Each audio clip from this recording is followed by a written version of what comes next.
Yes, it would be a good time if everyone has Audacity booted. Mine is booted, mine is recording, ready to sync. I am recording as we speak. Everybody else? Everybody? Yeah. Yep, I am recording.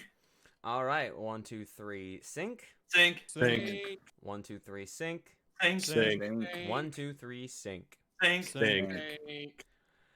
Kitchen Excellent. sink. Kitchen sink. But what about zinc extract? Yep, gotta have that zinc extract. Raise your Pokemon's special defense. That's solid. Vitamin sink. Anyway, I take it we are all ready to go. Okay. Indeed. I think so. Yeah, we got a few minutes here before we start up the session in earnest. That's my secret, Patrick. I'm always ready. I don't know how I feel about the SpongeBob reference. Scotty, take it down a notch. Just take it down a notch. Herbert, no! You crazy Dutch bastard. God damn it. That's good shit. I want Austin Powers to just have a cultural comeback. Like I would not mind that. Honest to God, I would not mind that at all. I mean, wherever has it, there's been talks about a Dr. Evil movie for a while. Okay. I'm intrigued. At the very least, I'm intrigued. And then again, that flipper's been floating around for the last 10 years. Yeah, same with the Jay and Silent Bob. At least with Dr. Evil, like you only need a little bit of makeup to recreate the character. Well, I think was Austin Powers Mike Myers' natural hair, or did he have a wig at all? Do not know. His natural hair? No, I don't think so. Pretty sure that was a wig. Yeah, I would imagine it would have to be short because he had that ball cap on.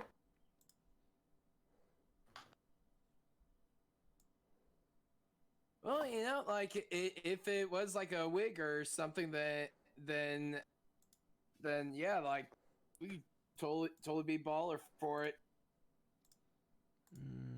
Turn off. That's fine. I'm messing around here with something real quick, guys. Turn on fog of war. Excellent. There we go. Oh, did we have a false alarm? How so? It was hosting Mr. Rabbit.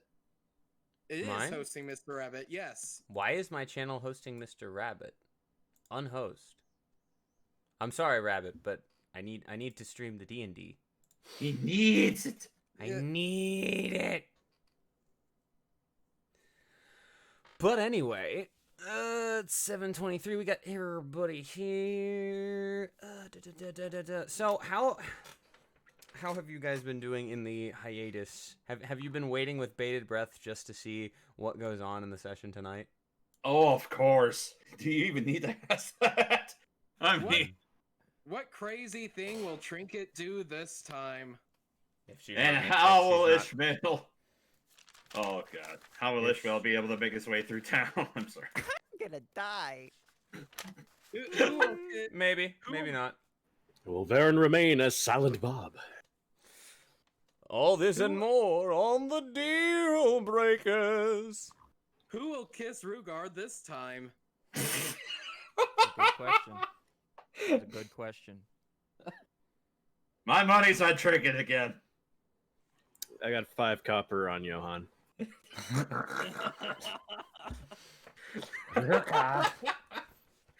says that? You're forgetting the NPCs that are with you. True. Johan would actually have to lean down a little bit. Yeah, you're right. You are not mistaken. He's a tall boy. He is a very tall boy with very, very sharp teeth. Yes, he is. Why, Johann? What big teeth you have? Is that a reference? If so, I do not get it.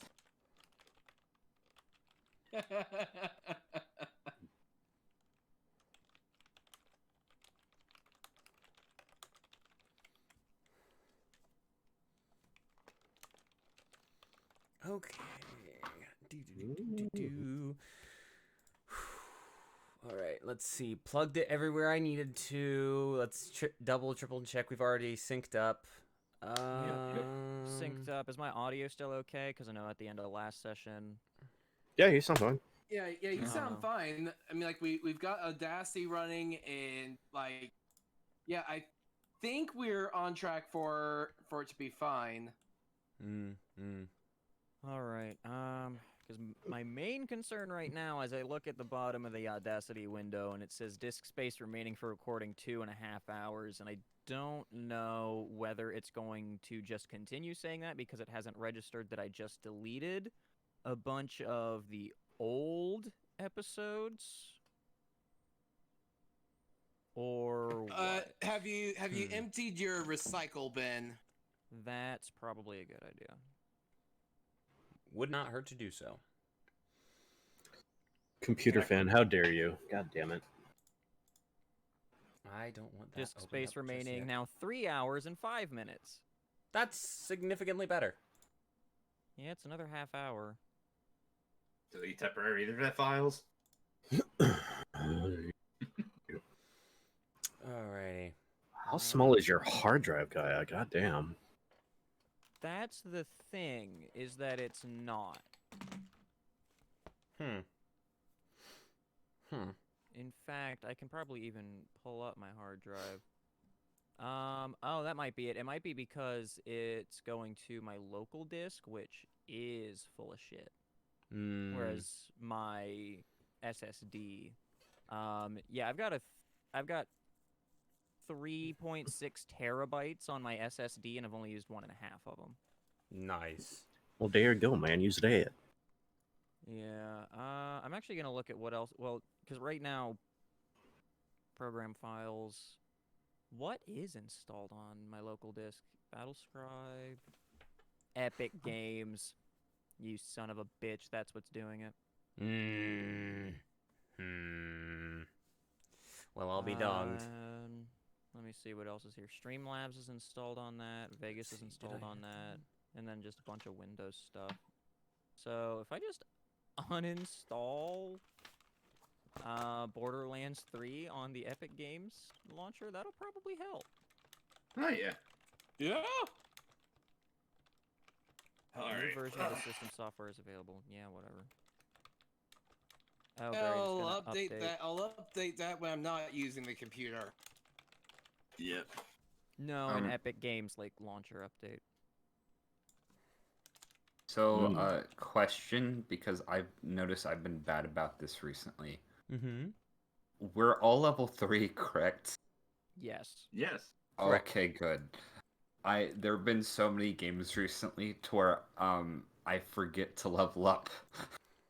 Yeah, you've got a lot going on there. Yeah, there's about you got about a few games. Yeah. Hey, how many games we have left in that truck there? A few. Save changes, and that's there. Good. Alrighty, I think I'm ready to go. All right. What the fuck? Real quick before we start, thank you, Craig B, for the 100 bits. Yes, And the Pimp Relief. indeed. Appreciate the support. And Well, I mean, he's got to give bits to that amazing jawline. You know, it cuts air and glass. I've seen better. Oh, snap. Okay, I see how it is. But one of us, Gaia, if you want to trade barbs like that, one of us, I'm pretty sure, is still single, and it ain't me. Yeah, I know. You say that like I'm not like that by choice, though. That's fair. Ooh. There's a lot of shit going on, and there's a lot of reasons not to try for a significant other. But with that, ladies and gentlemen, I think we shall begin where we last broke from the Dealbreakers. They had traveled for a week from Argonis into the Cordobaean Grantlands. That is specifically to say, land granted to the authority of the College of the 12 by various nations across Alren. In the grants from Cordobae, they were venturing out to a small town of about 400 by the name of Puritimo. A fair distance from this town, they started seeing evidence that not everything was going to be as simple as the escort job they had signed on for, as smoke rose from the distance. About 10 miles out of the town, they stopped and they saw, to their horror, a mop of red hair striding between the buildings. Not to mention the encounter they had with the landlady of the town and a night ranger, or rather, what was the terminology I used?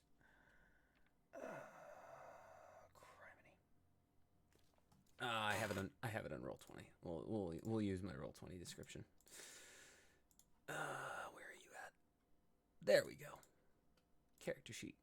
Yes, the Steward Vigilant from the Ranger Auxiliary, Sidari Valus.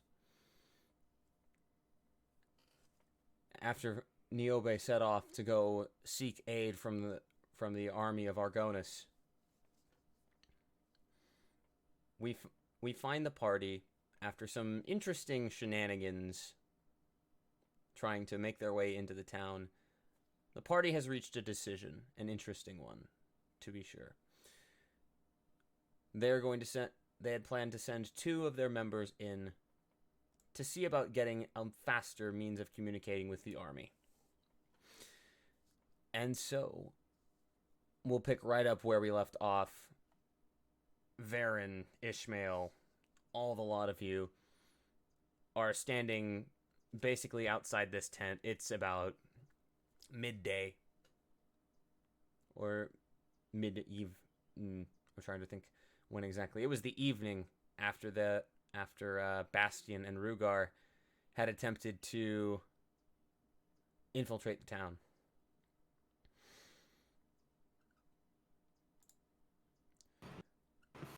Fuzal and Sidari are standing at one end. Trinket, I believe Sidari had some interesting words that made you head off away from the rest of the group.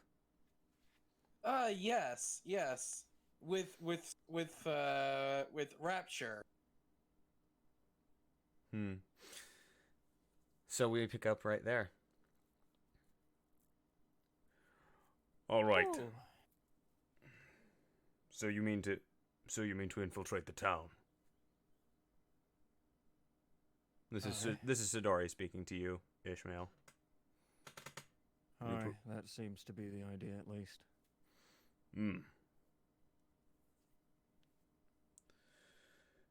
The last exit that the way that we got Lady Niobe out of the town was probably not a good idea to try to use that to get back in. They're probably patrolling that area.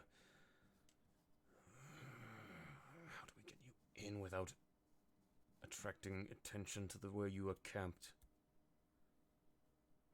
Is there a possibility that you could help move the camp farther out of the town? I wouldn't be opposed. For what purpose exactly? Fuzal speaks up at this. To protect the goods here. If these were to fall into the hands of... You said... Who did you say... Who... And Fuzal turns to you, Rugar. Who did the Lord say he was? The Lord said he was... It was, Tole? Talai? Tole? I'm sorry. Bad handwriting on the character, but Yeah. yeah, Tole. Not play character for 2 weeks. Who dis? Yeah. Yeah, basically that's how that works. Sidori turns his attention to you. Did you happen to see what uniform those men were wearing? The guards? Reminder out of game. I believe Intelligence check for me, Oh please. boy. So it's pretty low DC. 5. Hey, you got it. Their armor was chainmail, and they had a black tabard over it with what looked like to be a diamond encompassed in fire. Ah, yes. They bore black tabards and that had a compass that was engulfed in flames.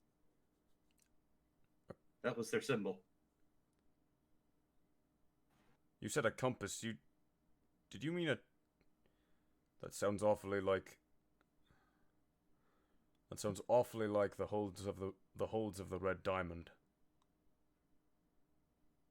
So you've heard of these ones before? We had heard of towns being placed under their banner. Towns that are farther up in the mountains. People kidnapped. Forced into slavery. The fact that it reached the Grandland. The fact that this kingdom now reaches the Grandlands.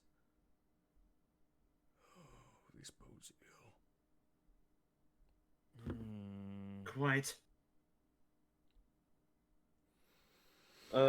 Just for point of reference, real quick, Jake, can you ping on the map a guesstimate where we are?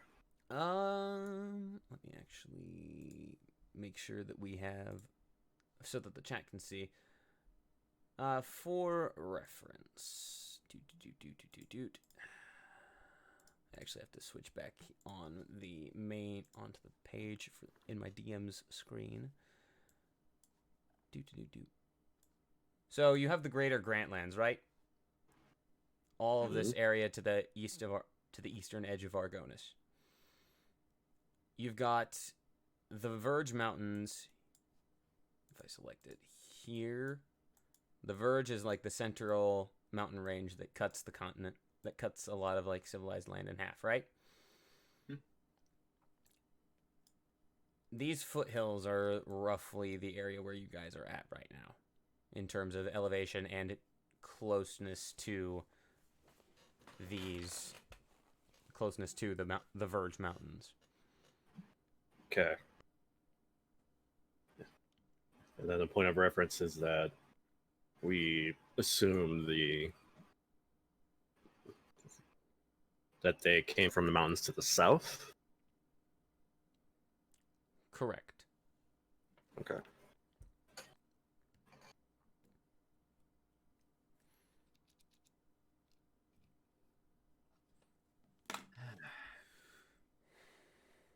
I don't suppose. And Sidari is continuing at this point. I would wonder, do any of you have experience with guerrilla warfare? One-sided warfare, some might call it. Ruger turns to Varen. If you'd like, you can make an intelligence check with advantage given your background.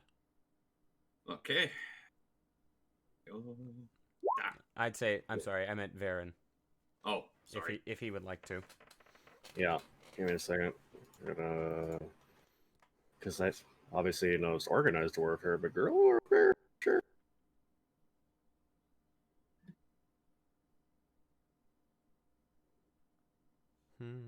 Just straight intelligence? Yeah, straight intelligence to be fine. That would be natural 20. Whoa! Okay. Like, apparently he does.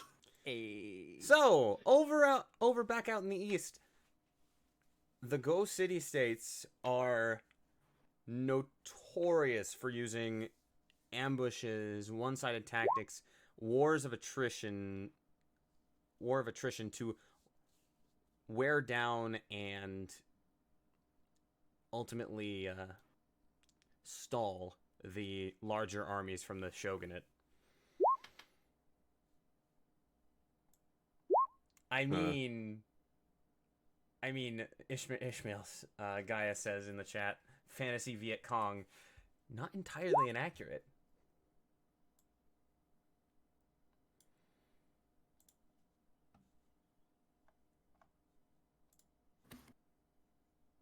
I don't know. You know, I don't know if I determined. Sorry. You know, Go one ahead. of the ways they do it is that they attack. One of the ways that they leverage this against the numbers is they wear down the supplies of the occupying forces. Right.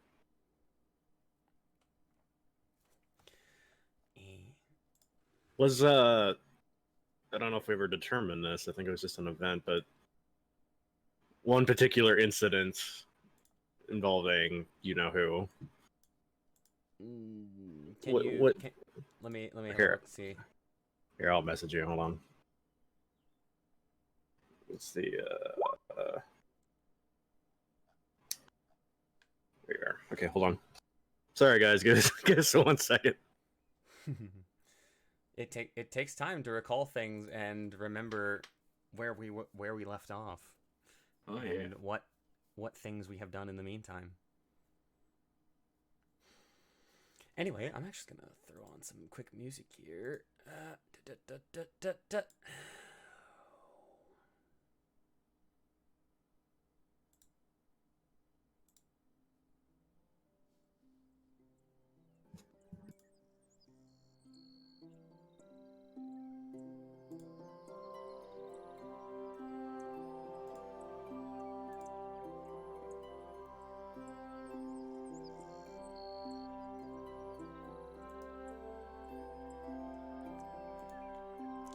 It's very peaceful right now. We're turning that down though. I was gonna say, I was about to just do it on my own end, but if you want to do it. Yeah, turn it down for the stream purposes.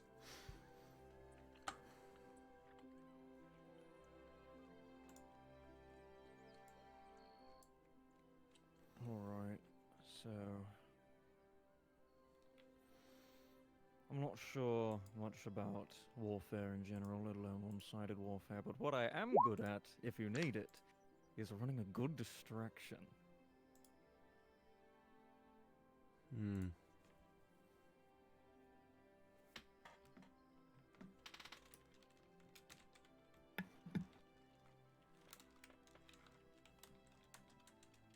Yes, a very true distraction, which we hopefully will be able to get for you, Ishmael.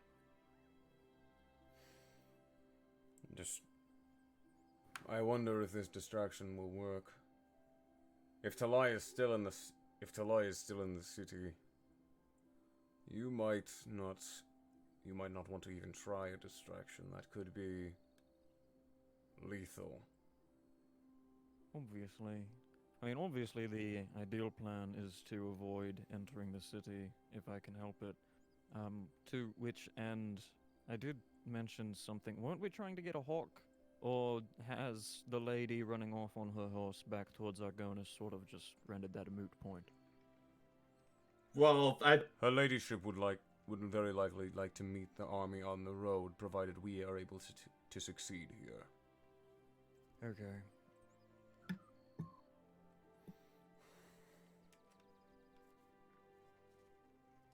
So then we're not... Okay. Sorry about that.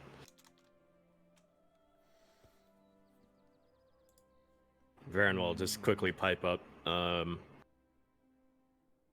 familiar with the guerrilla tactics, but I'm not sure how useful that could be, considered they're in a fortified position and not out in the open.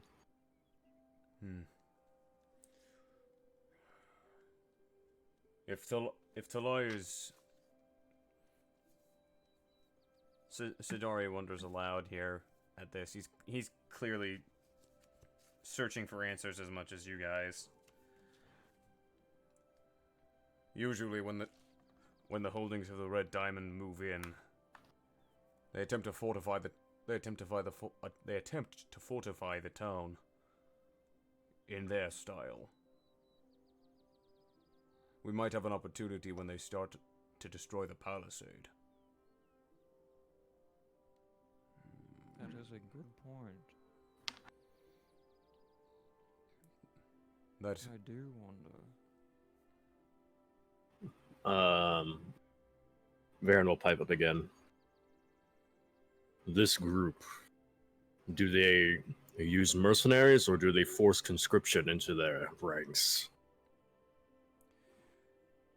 the holdings of the Red Diamond and their queens and their queen and warlords are known to press all manner of people into service. It's how they feed their war machine. Tactic I'm not unfamiliar with. Unfortunately, these same soldiers don't enjoy a life outside of it. From what I have heard, they literally take the soldiers from chains and give them these weapons. Brand them as property. It's disgusting. Yeah, Ishmael's expression turns pretty sour listening to that. That's what Rudiger's. Just banana cat faces, like, Oh god, if you guys only knew the sweet irony right now.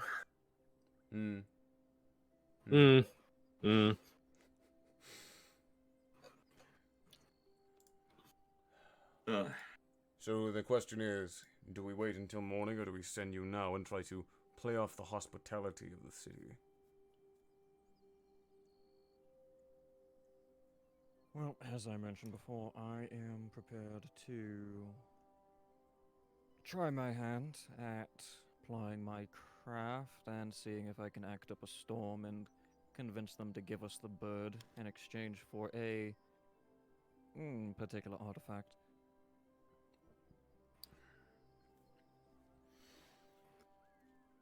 He's actually going to dice bag. There you are.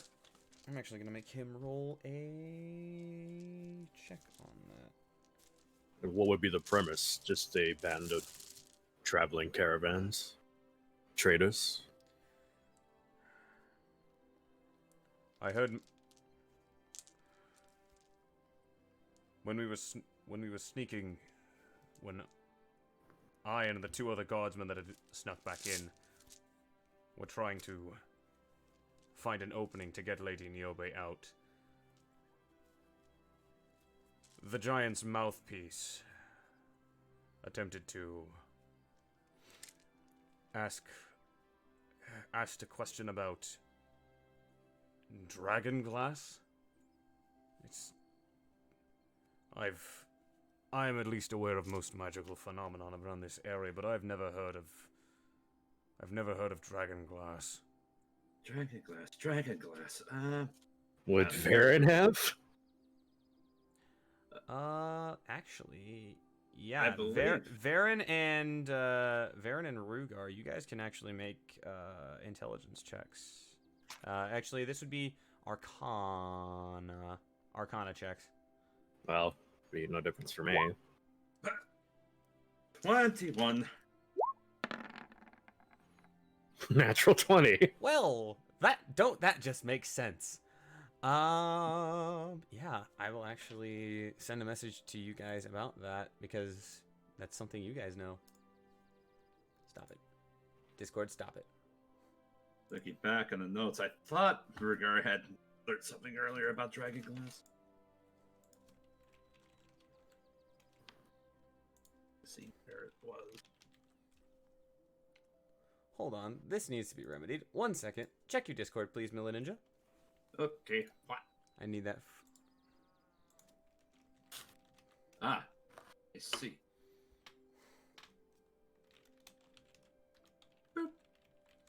Lovely.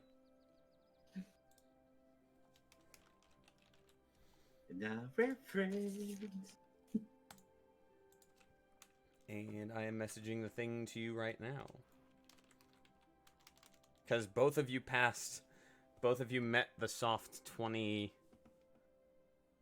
DC for that. Shit's kind of rare. And Varen, there will be extra information for you. Okay.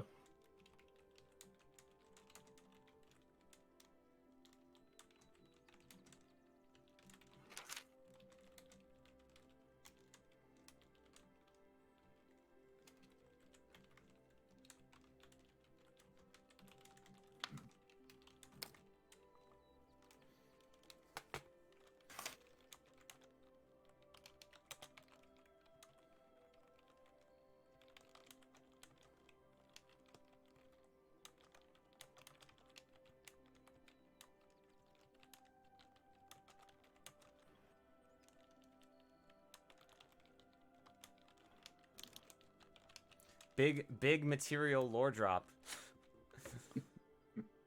Seems like it. Dragonglass. Ishmael is kind of pondering there, though. Is that the same sort of thing as what was the Ædos fortitude, or is that something different?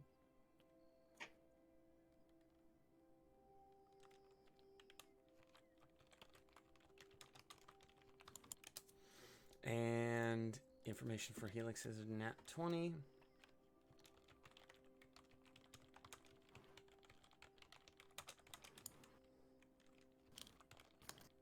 Ah, yes, Dragonglass. Of course. Dragonglass, it's rather fascinating. It's basically as if though the heart were basically turned to stone after the dragon has died. Usually the Sorry, what? process itself takes about 5 years, and usually it basically turns into a gem that basically is about as fragile as glass. Those shards are usually what they mean by Dragonglass. So the shards of Dragonglass are, as part of the gem as a whole. Okay, I have a very important follow-up question on that then. How would somebody know that? You would have to kill a dragon. Ishmael's just kind of got that like 1,000-yard stare, like, oh god, people can do that.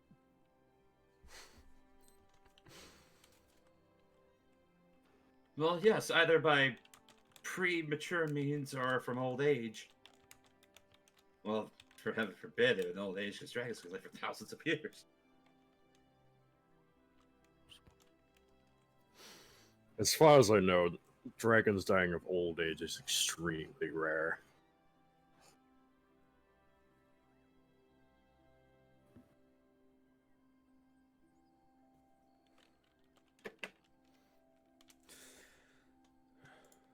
Well, So- suffice to say, I don't think we have any of that.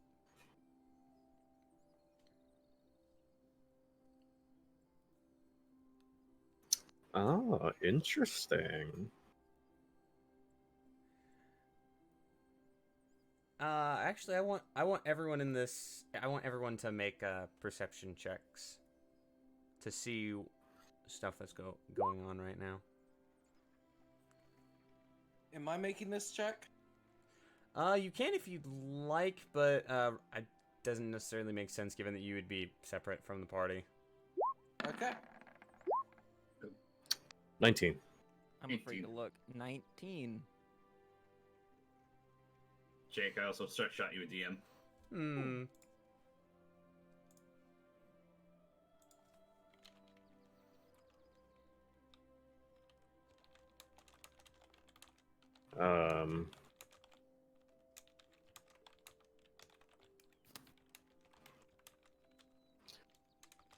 Unless something specific is about to happen, Jake, can I pipe up on the rest of that?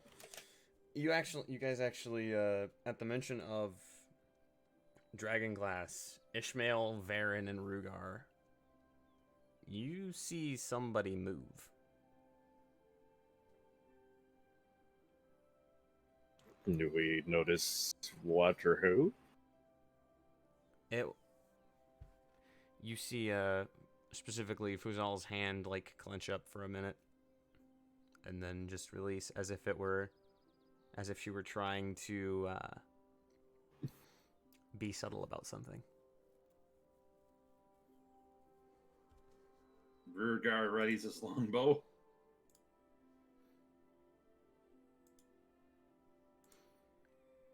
Anyway, More specifically, actually, with Dragonglass.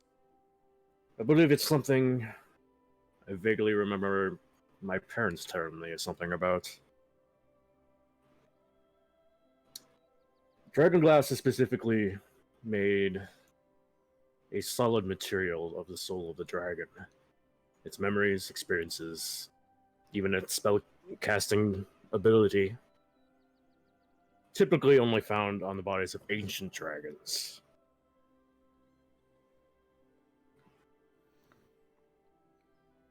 Significant pieces, yes. Fuzal has spoken up at this point. There are shards that sometimes manifest in other ways. That I can't say for certain. It's an interesting thought practice, but I'm sure that's not. It can't possibly be what they're looking for. And Fuzal actually heads back to her tent after that. Okay, we should stop moving the camp away from the city right now, I think. it's likely advised. Right now. I suddenly get the urgent feeling that this caravan is very important. Ishmael's just kind of looking around like he's paranoid as hell right now. Like, oh no, what did we get into? That's the question, isn't it? As you guys start moving the camp, I do want you guys to let's see here. Go ahead and make me a stealth check, please. Oh boy. I want a group stealth check, and I'll also need to roll for a friendo. A couple friendos. Concern. I'll take a 23. Papa bless. A 12. Oh, God bless you, Fuzal. 11. It sounds like you negated a crit failure with a crit success. Correct. Or rather, I just negated a failure with a success. As you guys start to move the camp, you do hear in the distance. I'll say Ishmael. I'll give it to you since you're one of the people who's concerned about it. You pretty sure you hear the clanking of armor out on the road, and you guys break down the camp pretty quickly and head deeper into the woods.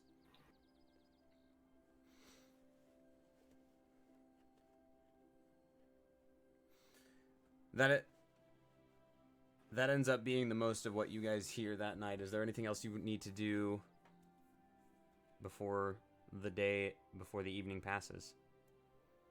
Just one thing. Whenever we get back to the city, Bastian's brother owes me a drink.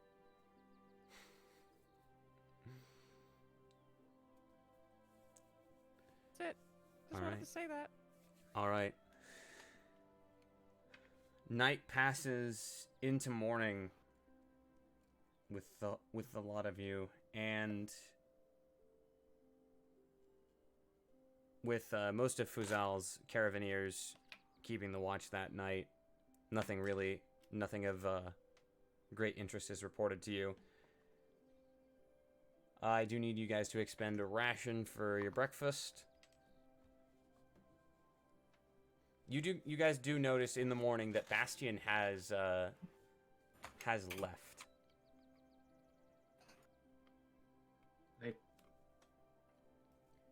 It says, had a bad feeling about this mission. I'll meet you guys back at the estate.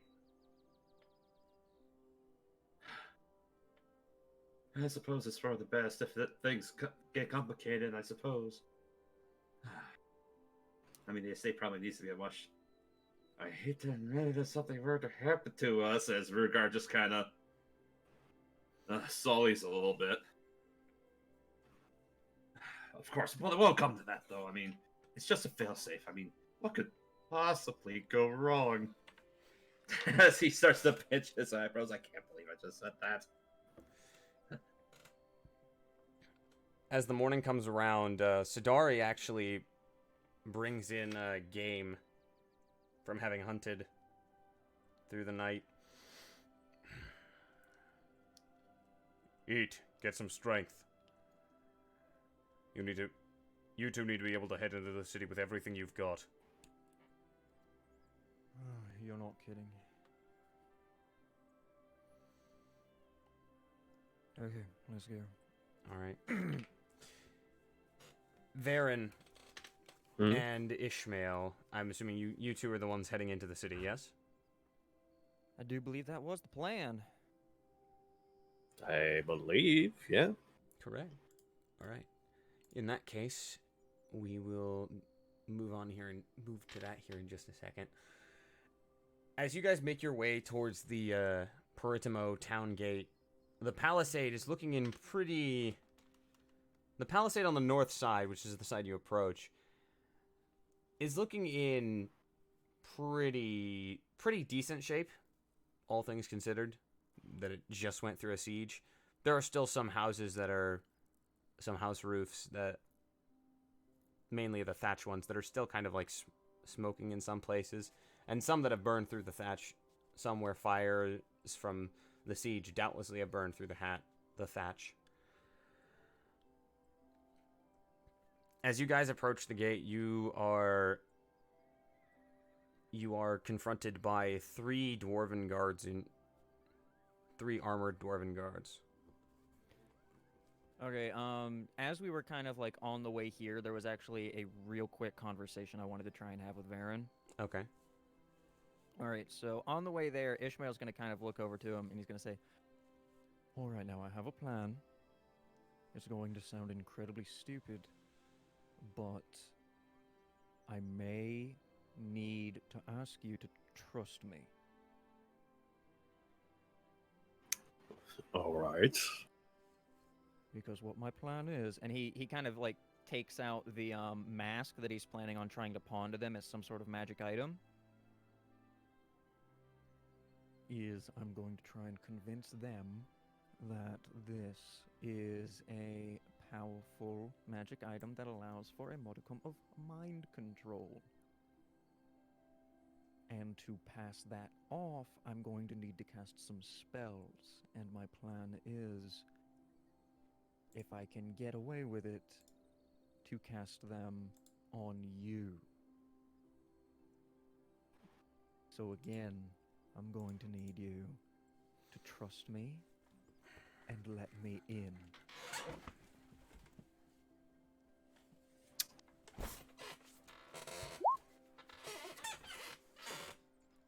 Fine.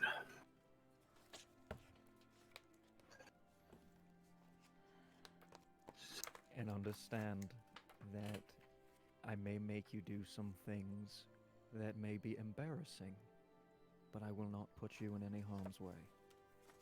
Okay?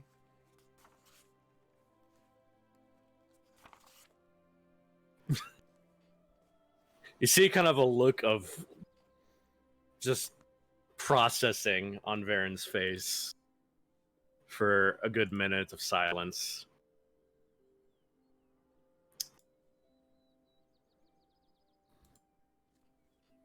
Fine. Do as you wish. Okay. And let me actually check how many spell slots I have and check Yep, I've got a bunch of those. Given that you would have went through a long rest, you would have all of your spell Yeah. slots. I just needed to make sure how many first levels I have. Okay, so yeah, it would have taken an hour beforehand to get this done. So, wait, no, it lasts an hour and it casts as an action. Never mind. Okay. Are we starting with me having the mask on right away, or No. okay? So how we're starting is as that conversation is finished up, before we really get the town within eyesight, Ishmael's finally gonna cast Disguise Self. Brilliant. How are you disguising yourself? So Ishmael's not traveling anymore in his very fashionable green and purple ensemble. He's now in very plain, dark, muted colors of just like traveler's clothes that kind of cover him like neck to wrist to ankle. Okay. In just like it's like a traveling coat that kind of folds over his body once and then a second time. And he still looks human, but his complexion is a lot paler. He has this really like wispy blonde hair. He's clean shaven, and his eyes are now blue. Okay. And as he's walking, he kind of oh, and by the way, while we're in there, I'm not Ishmael. My name's Mac now. 1 second, I need to check something in my notes. I need to see what I need to roll on. That is in fact a leveled spell. Lovely.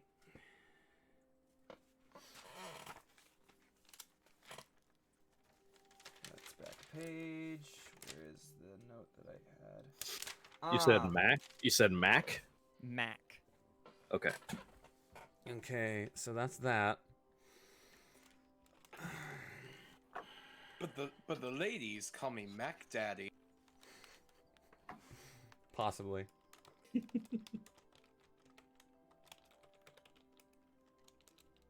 And he also kind of pulls out a dagger that he usually walks around, that he usually just kind of has on his person, and is now just kind of like idly just kind of flipping it over in his hand. My friends call me the Mac the Knife.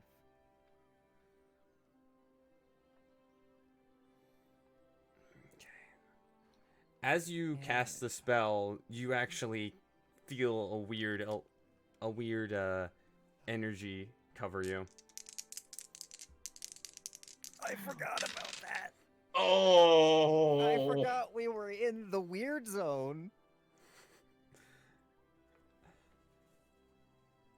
The Varen, danger. Varen, you see for a second as he speeds up for like half a second as he's going through this. Huh. Does his talking speed speed Yes, up as well? It does. Yeah.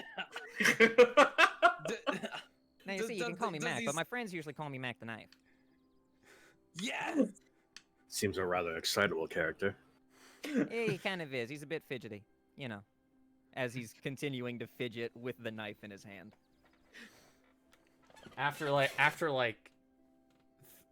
6 seconds, he ends up slowing back down to what you could only assume would be a normal pace. Okay. The stage is set. Let's get this show on the road. As you guys approach the city gate, the town gate, I should say, from the north, again, the palisade, as you come into line of sight, is looking in decent shape. There's no noticeable damage. No work is being done on that portion of it yet. You see a couple platforms where guards are posted, and they are posted pretty regularly. You'd estimate on this northern approach alone, you see at least 15 guards that are in plain sight. Oh, good. Varen and Ishmael, you guys approach the gates, and the palisade gate opens for a moment, and a squat dwarven man walks out in the same black metal armor with a tabard and red diamond surrounded by flames on it as its heraldry. You approach lands governed by Warlord Talai of the Holdings of the Red Diamond. What is your business?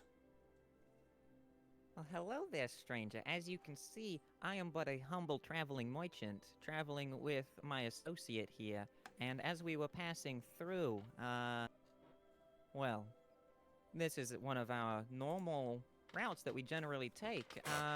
Pray tell, what may have happened here? This city is now under the protection of Lord Enron Talai. Oh. Its previous troops and lady were unfit to rule it, as they could not protect their people. Lord Talai will doubtlessly do a better job. Certainly he will. After all, a man who is unfit to protect his own people surely cannot be trusted to govern, of course. However, well, that still does not change my own profession. Perhaps you and yours would be interested in perhaps some of my wares. I do occasionally dabble in some things that a mighty warlord might find interesting. Are you looking to sell anything in particular to his lordship? He kind of stands there, puts a hand to his chin, and thinks for a moment.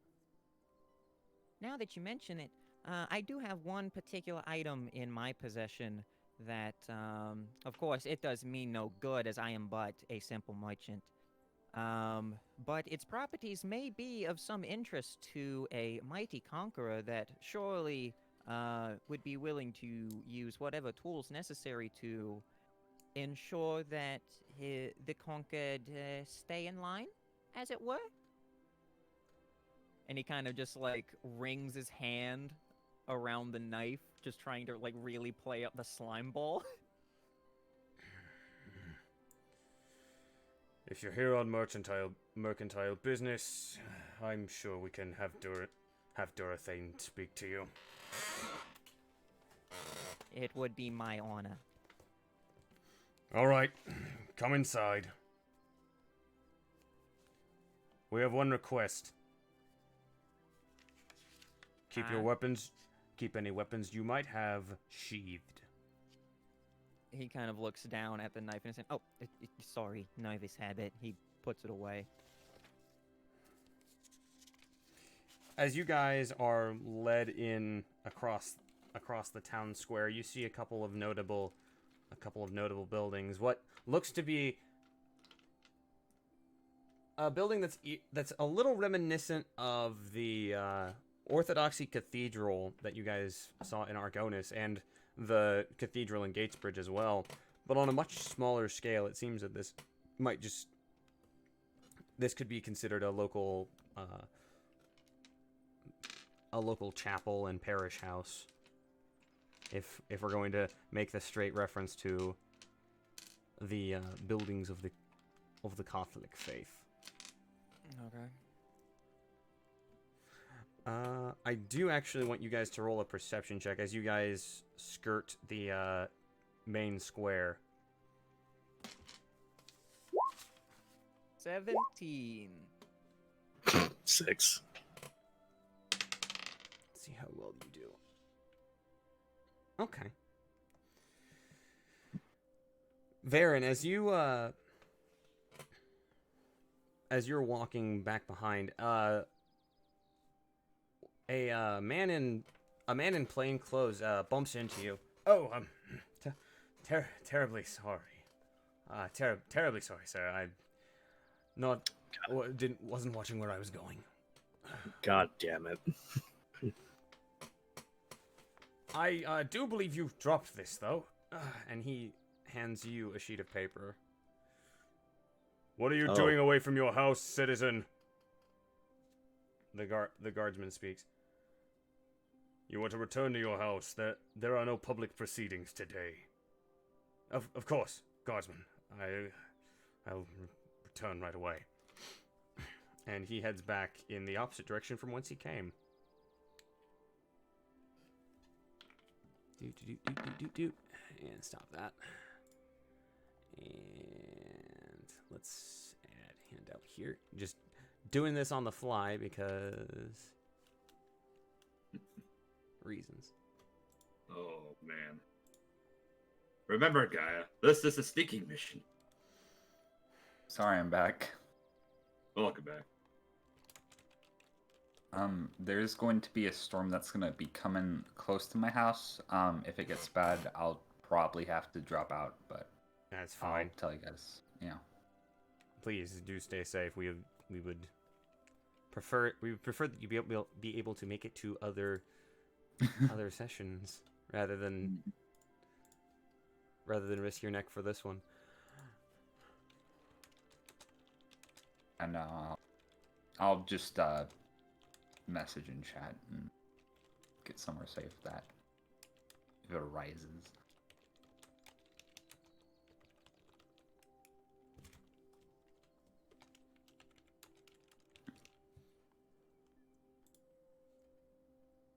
And I'm assuming you see the note, Varen? 1 sec.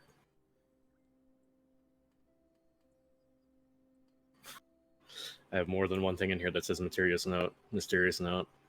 Oh, well, let's add that. Okay, it's the top one, so.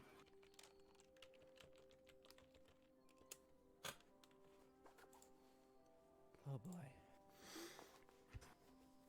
As you guys head across the square, you do notice something is being built here in the town square. Out of what looks like wrought irons, a kind of platform is being constructed.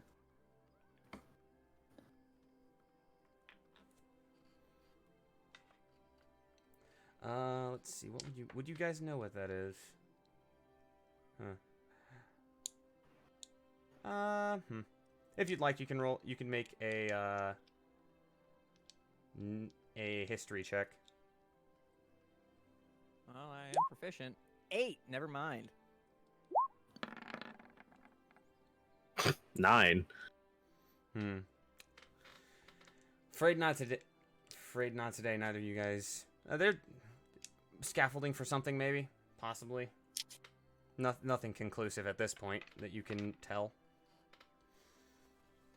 You guys are eventually brought up one of the roads to a hilltop, to the base of a hill in the middle of the town. This is as far as I'm leading you. This is as far as I will lead you. Head directly to the manor, or there will be consequences, and we will know. Of course. And the guardsman turns about. You guys, roll a perception check for me.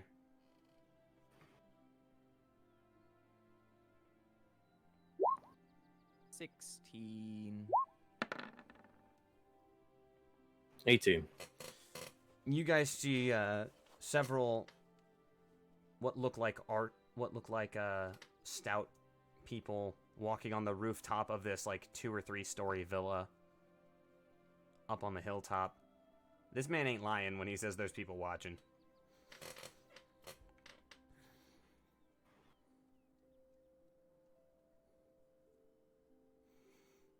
So what do you guys do? Well, my friend, I believe we should do as we are told. Let's be on our way. And we did so. Yeah.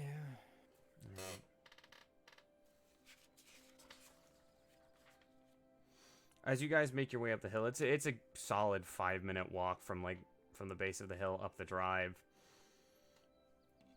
And at the top of the hill, you see you don't expect to see the goings on here. It looks as if this villa that used to probably house like the servants and some of the notables of the town, it's been converted into almost like a full military barracks. There are soldiers practicing drill out in the courtyard. There's people there patrolling around outside.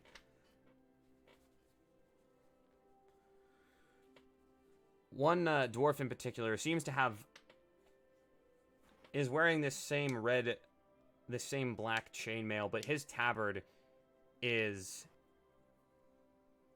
instead of just being straight black with the red heraldry, the heraldry actually has gold trim. And this dwarven man has an undercut braid and mutton chops.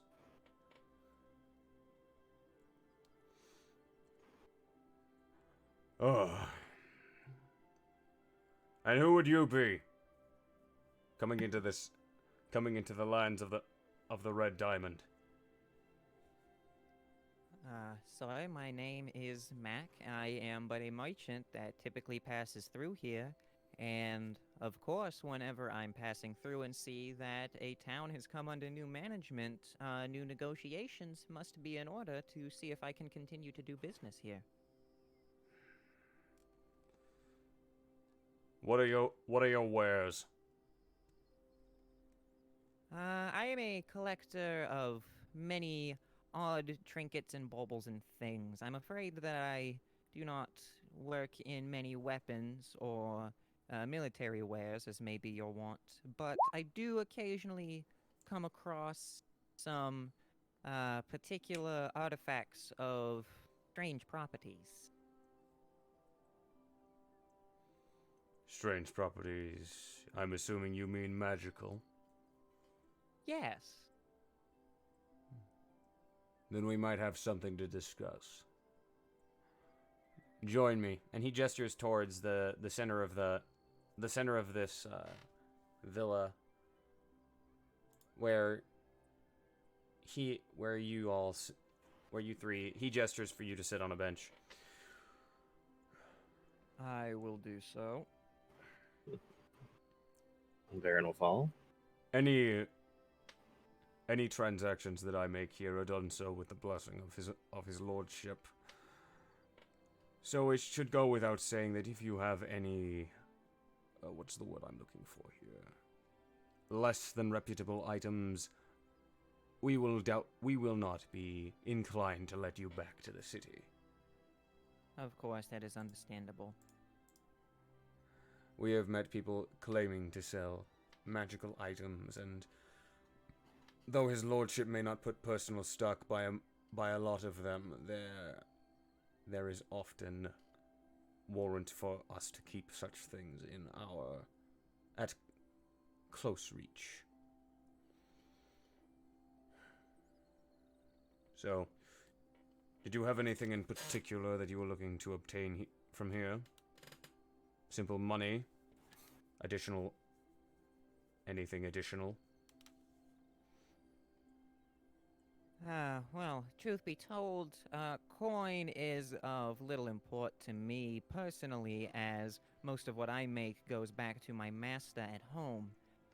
So I tend to act as a sort of barterer, where I take wares that he does not have any particular use for or a market for in his location, and I take them to the road. So I generally try to trade for items that would be of more use to him at his location, where he will then make the trade for coin. Interesting.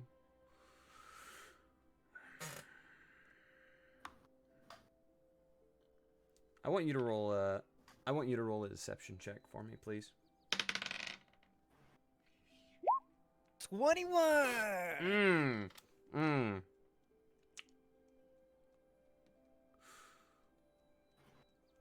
All right. Do you have some wares to show off?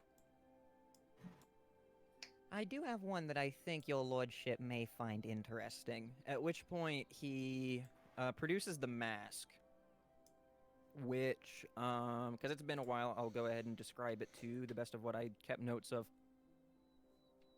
It was sort of a ebon mask with a silver inlay.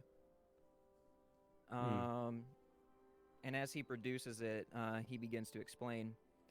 My master, whenever he came across this particular item, discovered that for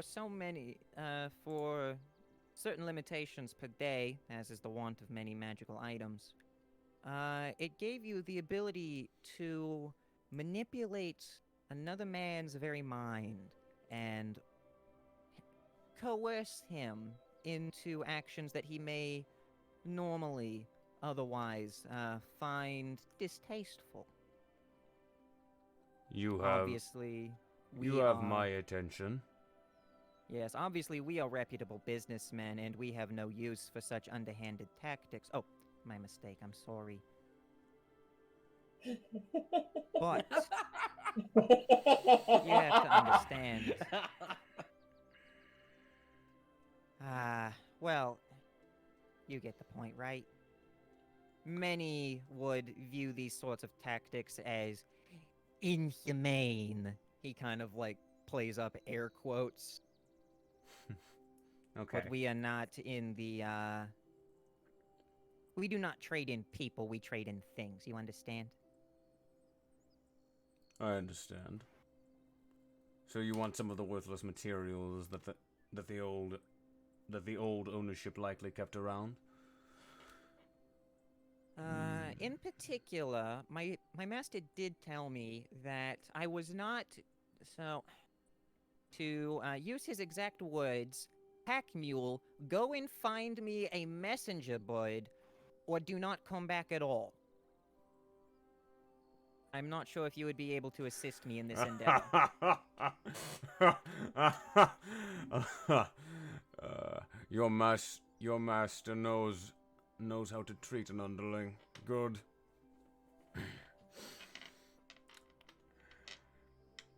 All right. You want a messenger bird? Yes. I like you. You have some honesty about you.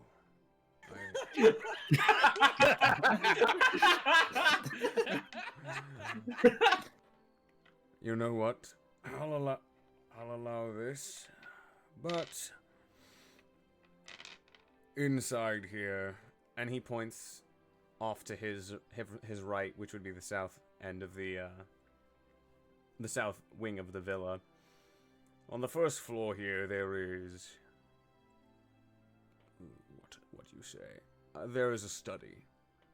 We don't really have much need for the books, the papers, and everything, but it suits our needs to post notices so that the people, if you want to call them that, down in the town know what they are and are not allowed to do under his lordship's reign. In that same study, you will find a messenger hawk. You take that, only that, in exchange for the mask. And I forget myself. I want to see this tested. But of course, my master, expecting this, did teach me the secrets of the mask so that I might demonstrate it. Good. Now, for this, I do have my assistant here. It is very important to let it be known that for the sake of this demonstration, I will not be placing anyone in any harm. Permission to rise? Granted. He stands up and he gestures for Varen to please stand with him. He does. Ishmael kind of speaks up. Now, as you can see, my companion here is a very stoic member of his kind, and as you may be familiar, Dragonborn are not so easily swayed. For instance, hey, Scaly Breath, you stink. And he waits for Varen's response. I give him just the nastiest stink eye. That's Hmm. more tame than what he usually does. These demonstrations are usually more painful for me than they are for him. Go on. Well, as you can see, if you simply take this mask and place it on the recipient's face, and Ishmael walks up and places the mask on Varen. And if you stroke it like so, and he kind of just takes his 3 fingers, index, middle, and ring, and kind of just like gently strokes it down the front of the mask, then you will be able to now utter simple commands, and the recipient is powerless to resist. And I am now going to cast Suggestion on Varen. Okay. Now I need to roll a thing. Mm-hmm. Yep, time for more magic-y things. You feel as if, for a moment, that same energy you felt moments ago is going to course through your veins, but it seems to stop short. Oh, thank God! And then Ishmael, in his disguise, raises his boot. Is there anything that he's caked onto it in his walk through the burned-up city? There's plenty of ash, mud on your boots. Horse shit. He Yeah. lifts his boot and says to Varen, "Lick the boot, Gale Breath." Casting Suggestion. Okay. It is up to you whether you want to willingly fail the saving throw, or if Varen is too proud to trust Ishmael. Okay.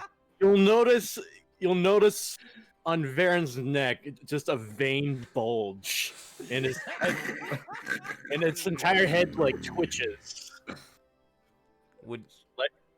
Are you But- going to make the saving throw or willingly fail? I will intentionally fail. Okay.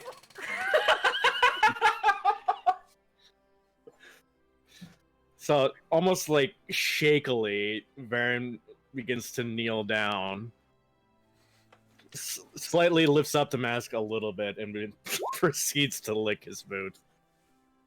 Mm.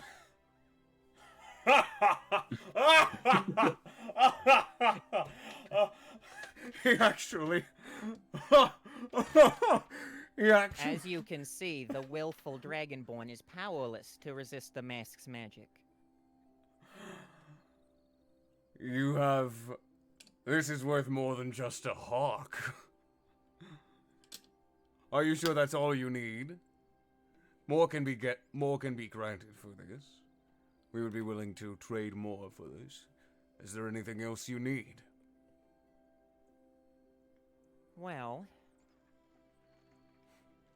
now that you mention it,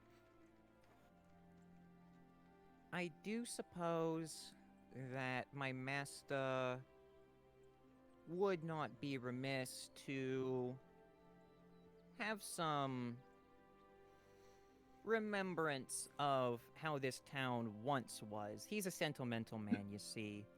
Perhaps some old documents from the regime that once was, perhaps old maps of the city.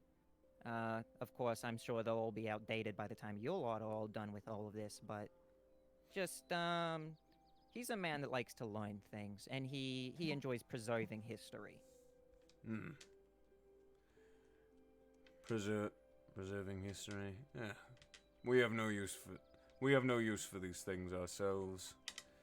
The only kind of history that his lordship would be interested in is the actual kind that can be realized again.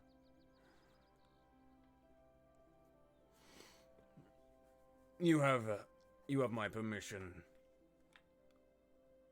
to search the study for anything you may need. Bring it out to me and show me what you have when you wish to leave, and I will have someone escort you out of the city. Gladly. It was a pleasure doing business with you all. And an honor, of course, to meet the noble military of our illustrious Lord Talai, was it? Yes. Lord Talai. I will be sure to remember the name. I will have it branded upon my own mind.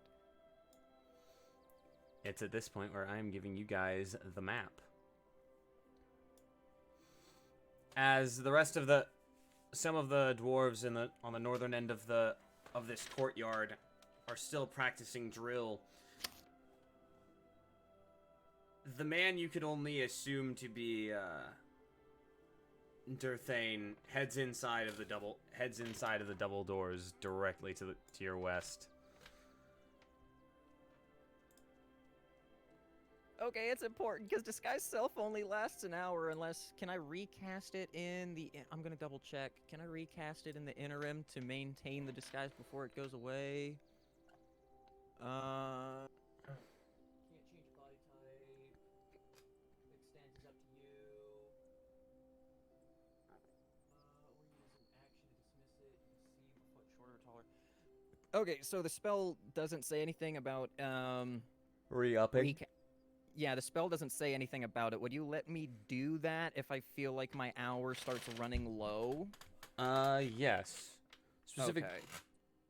All right. And let's see. All I'm saying is, a 5 contesting with your 21 on deception is, yeah. This lad was in an impressionable mood today, and I was not expecting that. Oh God! You just Okay. You're in the hot seat now, boyo. All right, Varen, we only got like an hour to get in and get out. We gotta make this bust fast.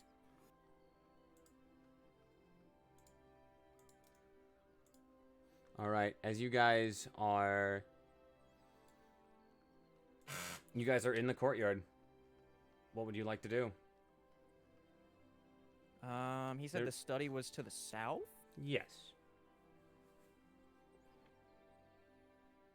There is a door down around here.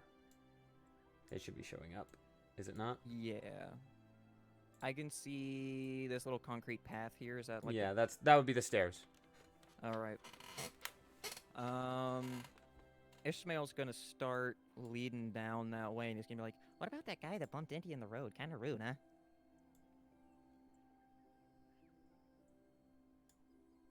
Yeet. Come on. There you go. Is it going to show up? No?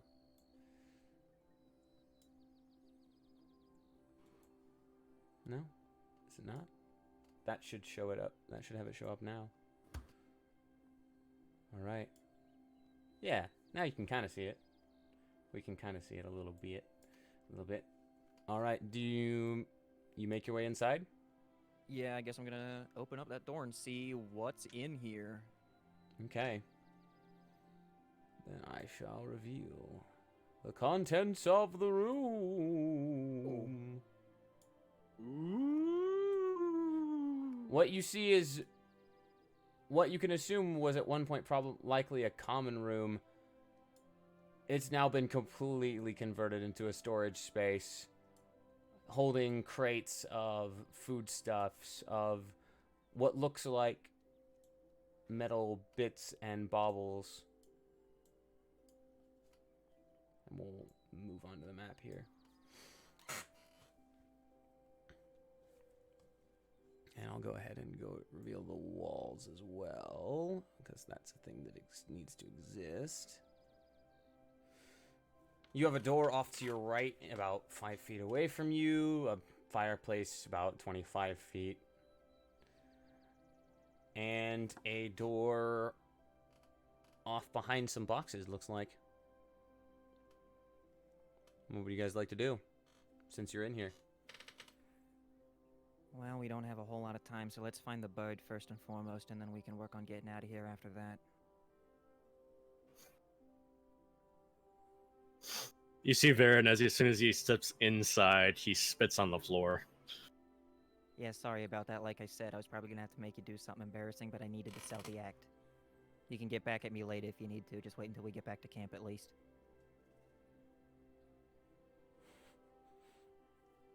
Alrighty, what direction are you guys heading around here?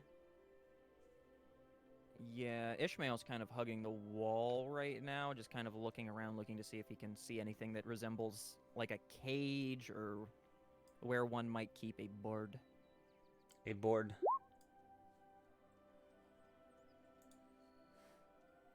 As you make your way around, Varen, you do find another door here. I need you guys both to make perception checks, please.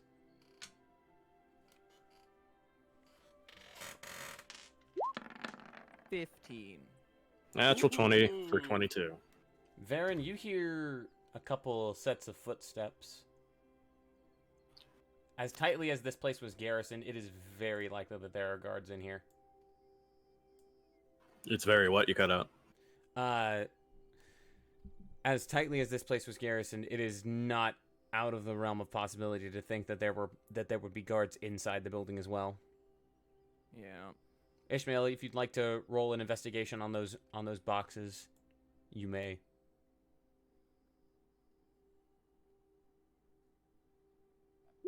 Uh, 16. Okay.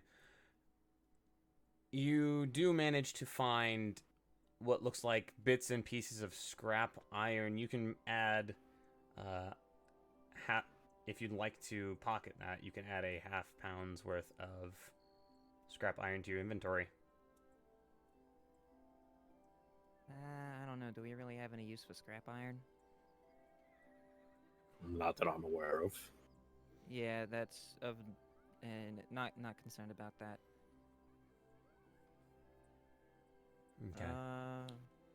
Gonna move around here and see what's on like the backside of all these big crates. This is.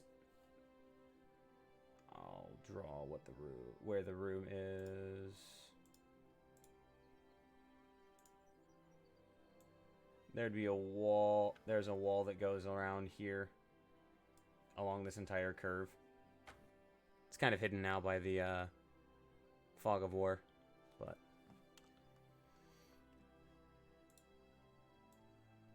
I'll move it up here to kind of show where it is. Mm-hmm. There, if you'd like, you can make another investigation check.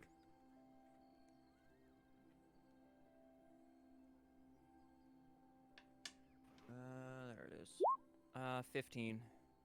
There doesn't seem to be any bird cages in this particular stack. Again, the larger crates seem to have bits and pieces of scrap iron. These crates seem to house like foodstuffs, fuel. Well, not a whole lot in here, but at least now we know where they keep all this stuff. So if we need to, I don't know. I don't know. Anything? You finding anything? Nothing that we're here for. I will. You did see doors here, here, and here. Varen will go to this door and take a peek. Okay. And I shall reveal an area.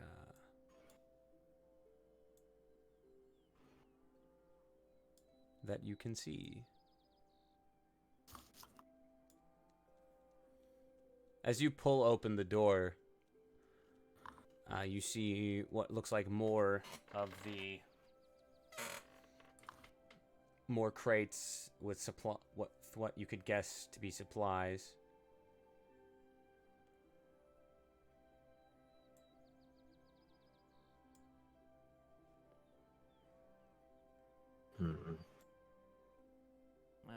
I guess Ishmael's gonna try peeking into the door on this side. Okay. As you do, you... Is that gonna reveal him? You see a dwarven guardsman. Spear in hand, just like leaning up against a post. Does he see me? Roll a stealth check.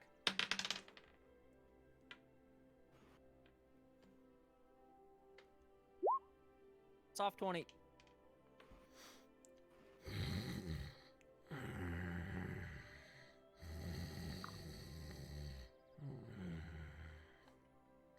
seems that this man is asleep on the job. Quite literally.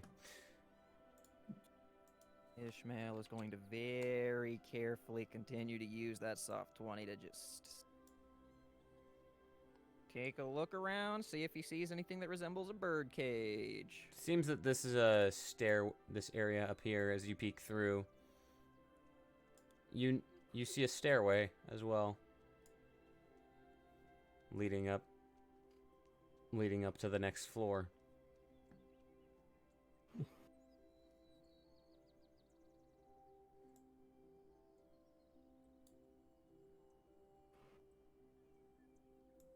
Ishmael, seeing Varen come around that corner of the box, is gonna put like a finger up to his lips, just going like.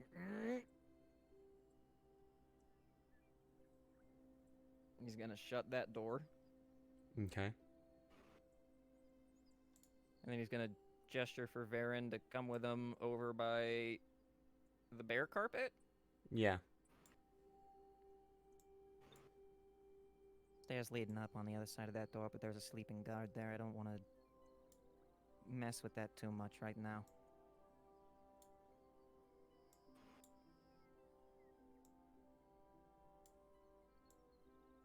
But the fact that it is being guarded is interesting, to say the least.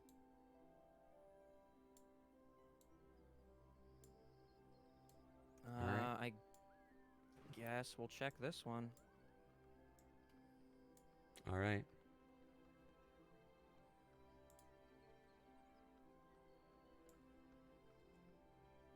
As you enter the room, you notice a desk with missives and some books and a candelabra, and just as you pass through, you hear feathers ruffling. And you find your bird cage. Okay, that's great to know. Alright, so decision time. Do we want to try and take the time to see what's up those stairs that I just saw, or are we just trying to get in, grab this shit, and get out? Considering your spell, we're on a timetable. Yeah, exactly. Glad to know we're on the same page. Roll a perception check if you guys would like. 13. 11.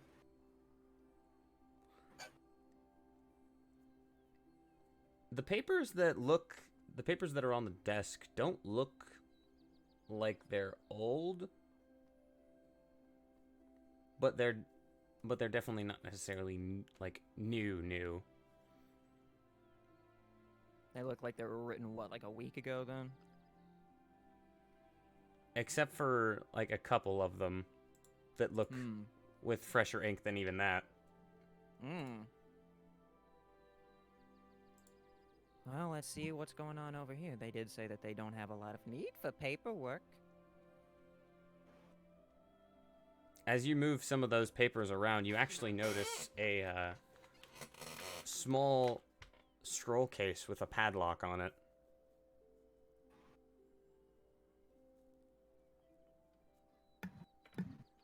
Ishmael is going to open up his bag of holding and just slide that in there, inside the folds of his coat. Okay. Thanks, stranger. Is there anything Yeah, down this this is way? a. Yeet. Okay. Just checking to see what's in this here area. Permission to roll investigation on this table to get an idea of what I can find. Perhaps a key. Go ahead. 16. You look and you search through some of the drawers in this desk, but there is no key that you can find. What about the missives on the desk? What are they about? They seem to be notes to and from like notables in the town. Like they have none of them have been sealed. There's a couple blank papers, a handful of them with like stamps that have like town ordinance. This many people may go do this and such. It seems that this might have that the study might have been a little more barren than you thought. You do manage to actually find a small map of Peridimo, which I will be drawing at a later date because I forgot to do such a thing. I will actually add it to your I will add it to your journal, and it will automatically update as soon as I have that done. Cool.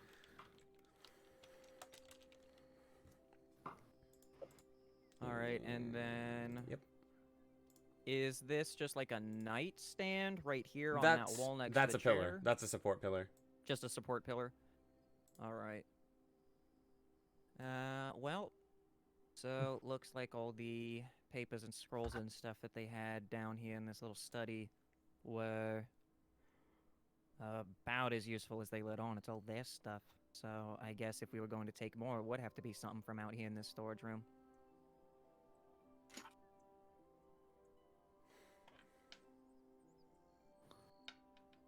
Is the cage small enough for Varen just to pick up and carry? Yeah, you're probably gonna have to carry it with two hands, but you could That's do fine. so. Varen will do so.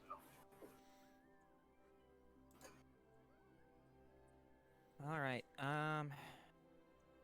If you've got that, then I'll do one pass through, see what's going on with these barrels down here. Make sure that nothing's gonna be an interesting situation again. Because I swear to God, if the fire giants got hold of that shit, that would be that'd be bad. Ishmael's gonna look and see if he can figure out what's in these barrels. You pull one of the corks off at the top of it. The smell of ale washes into the room. And as you're doing that, the door to this room opens, Ah, shit. and a guard steps in. Well, hi there, stranger. What are you doing here? We were given permission as merchants, by your superior over in that main hall over there to take a look at, some wares as we have negotiated a trade. You'd be able to ask him all about it. Durthane allowed you in? Yes, Durthane. All right. As you can see, we are taking the bird off of your hands as that was part of the negotiation. However, what I was able to offer, he said, was worth a bit more, so if we were able to find something else that my master would find interesting, we would be able to potentially negotiate for that as well. I think, however, I will be leaving your ale as my master has enough of his own supply, so you need not worry about that. Understood. And thank you for being considerate of the rest of the troops. Of course. You have a wonderful day now, sir. You too? I guess. And he just turns right around and heads right back out that door. right back through the Ish. door. Ishmael corks it. All right, these guys literally just have like their food and provisions in here, which can't carry that much. Just gonna be honest. So let's just take the bite and get, unless you've got a better idea. All right. This should be everything. Alrighty, let's split.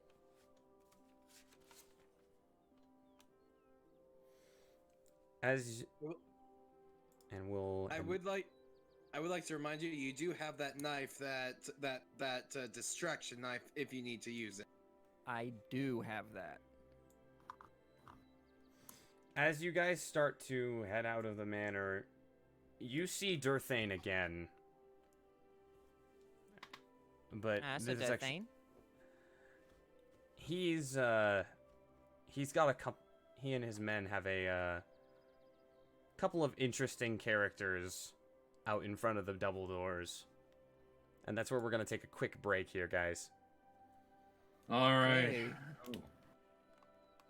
I'm sorry for those of you that did not take part in this. I am sorry. I am sorry. There is information. There is things for you though that will be coming after the break. In the meantime, I will be stepping away here to go get a drink and what have you. So what you're saying is we need to stretch our water and drink our legs. Yes, hail hydrate. Yes. Hey, I will be back. got my bottle here. I will do that as well. I will be right back. Oh God.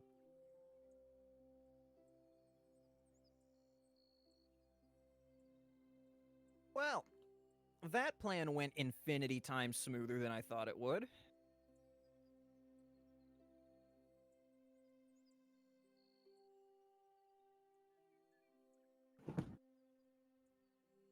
Let me go ahead and open up the stream window here. And we will see. How's everyone feeling tonight, chat?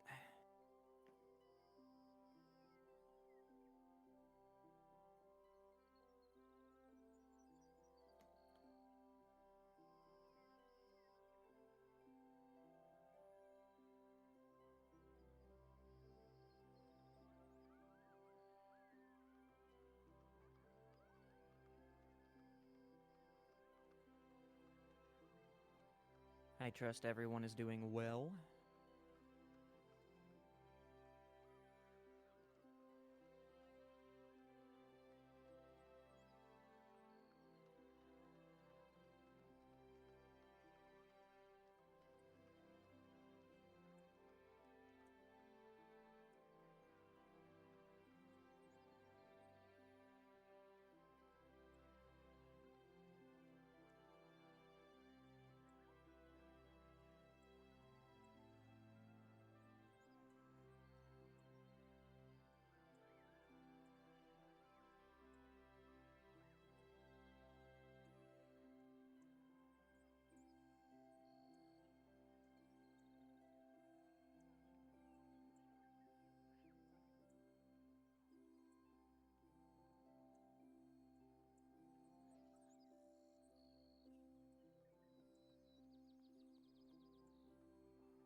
And I return. How are we?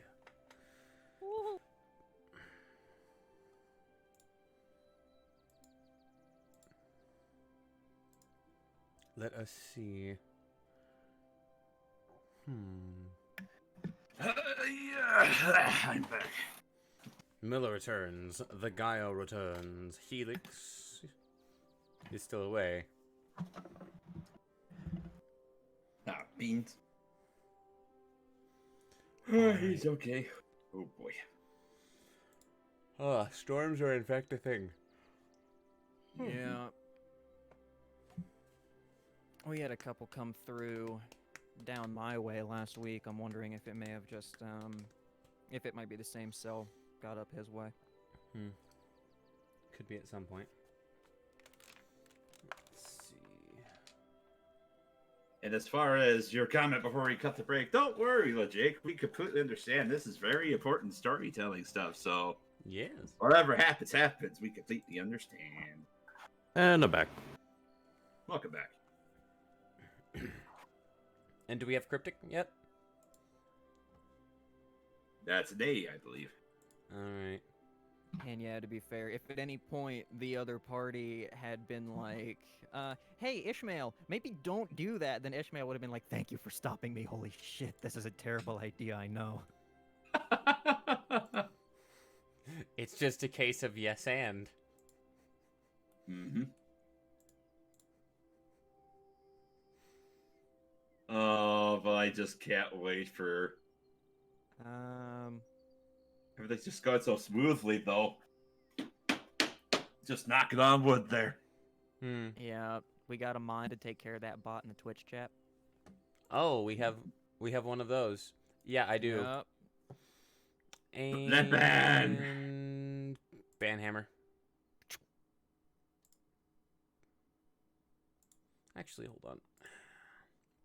I need to hop into the thing. Thank you for bringing this to our attention, Craig. We are dealing swift, jicky justice to him. Banned. Ha ha ha. Banhammer. Banhammer and magic helmet. No bots.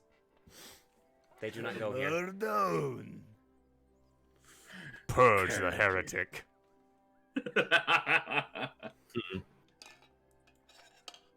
Thank you. All right. We'll begin again once. I have returned. Haha. Excellent. Alrighty. You sound so sad, Jake. I'm gonna cut. No, I'm not sad. Just disappointed. Oh.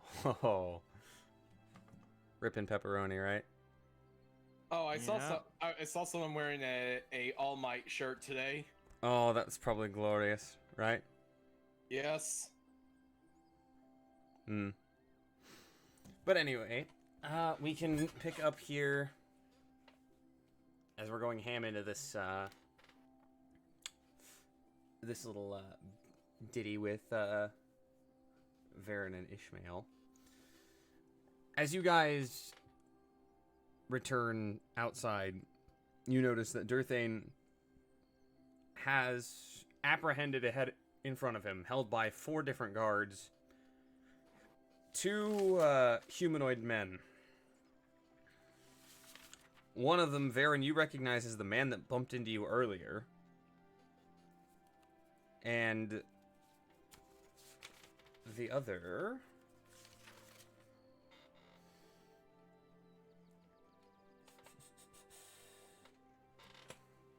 The other seems to be have an open mouth snarl at the dwarves. He seems to be roll a perception check. I'm done assuming things for you. Okay.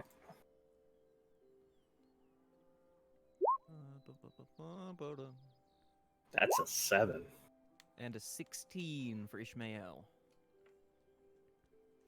Ishmael, you notice as he is snarling, he's missing a couple teeth, and his and both Varen and Ishmael, you notice this man's wearing armor. And it seems to be, what could possibly be assumed to be the town guard's colors.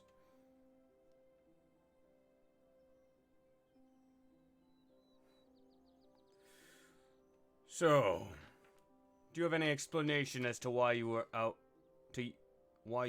out without permission, citizen? The man that bumped into you, Varen, speaks up at this. I just wanted to get my paints. I heard there was a merchant coming by, and I want to get my paints. You are not granted time to paint. You are granted time to farm for his lordship and nothing else. Am I clear? You will return to your home until your shift begins. Am I clear? You have no right to force this. You have no right at all to force this man to work against his will. The guardsman speaks up at that. What would you guys like to do?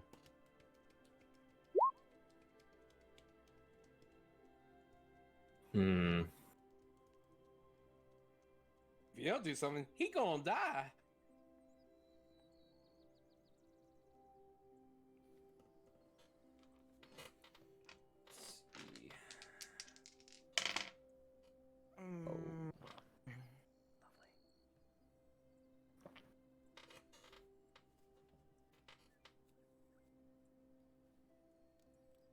Do you guys have anything to do at all as you see this go down?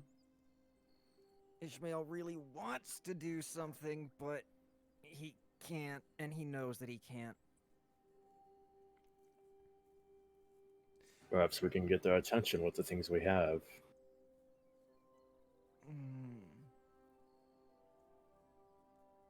Have these guards and everyone else noticed us? Not just yet, it would seem. You do see the guardsman kind of peek an eye towards you guys. Varen will just start walking towards, carrying the cage. As Durthane begins to try to reprimand this guardsman, he turns his attention to you, and the guardsman breaks free from the dwarf that was holding him. And it's time to change the music. Uh-oh. Oh, good.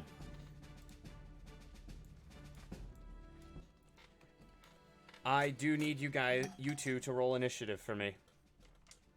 Oh, shit.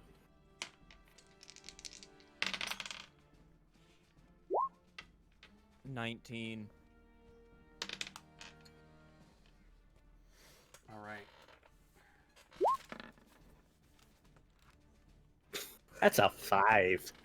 You're carrying a bird cage. That makes sense. So let's see. That'll be there. Where's my other notebook? There's my other notebook. Lovely.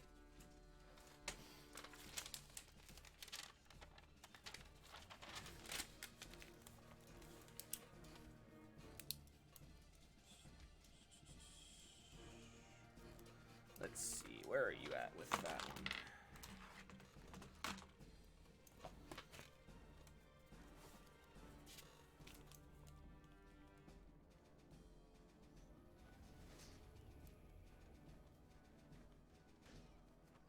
As this humanoid guardsman breaks free from the dwarves,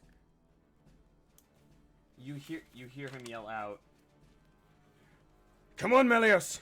We need to run now!" And he just books it, moving as fast as he can towards the exit of the villa. And the man named Melios starts to follow him as the other guards try to give chase. With that, it will be Ishmael, your turn. Okay, so both of these dudes broke free of their restraints and now they're starting to run away. Correct. And the guards are following them. Correct. Are they going for the same exit of town that we are going for? It seems that they're going to be heading down the hill through the woods rather than down the path. Okay. Okay. Oh, big brain time.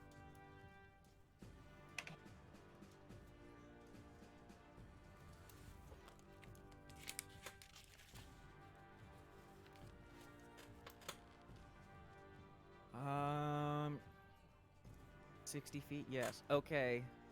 So...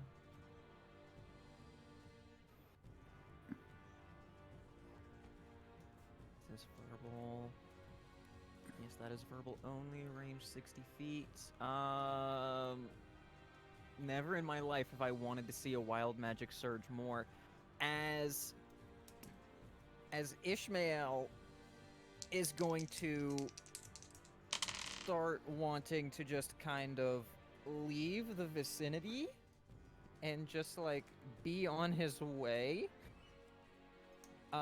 He's going to say to Varen, kind of nonchalantly, I just remembered, didn't we have tales about this place? Something about this land drives men mad? And I would like to use that as the verbal components to cast Dissonant Whispers at first level on whichever of the dwarves is closest in their pursuit. That is also within my 60-foot range. Okay.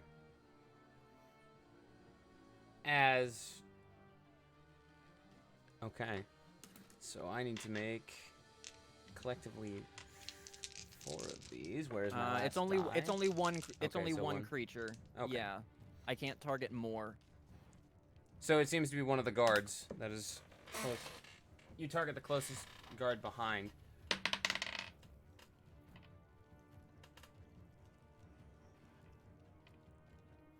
What is the DC? That is a good point. Let me grab it. Dissonant Whispers. My DC is 14. Okay, so yeah, he is going to fail and take 9 psychic damage. and be forced to move away from you. Yes. Yes, which I was trying to as I used my 30 foot of movement to start moving sort of towards the Towards those guys. exit. Okay. Yeah, I wasn't trying to get right behind them because I'm trying to make away from me be sort of a perpendicular to basically try and see if the dwarf will just veer off in the wrong direction.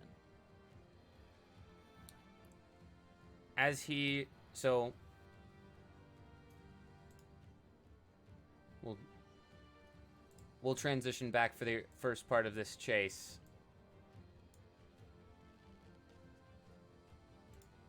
And let's see. I'll just use some rando bits.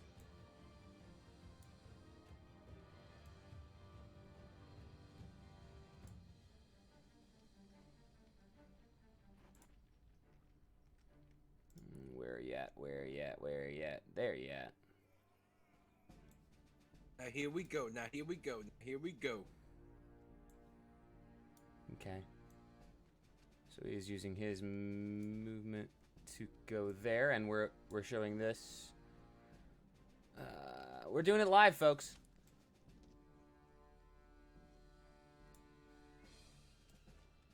Yeet and yeet, and you guys would be at the south.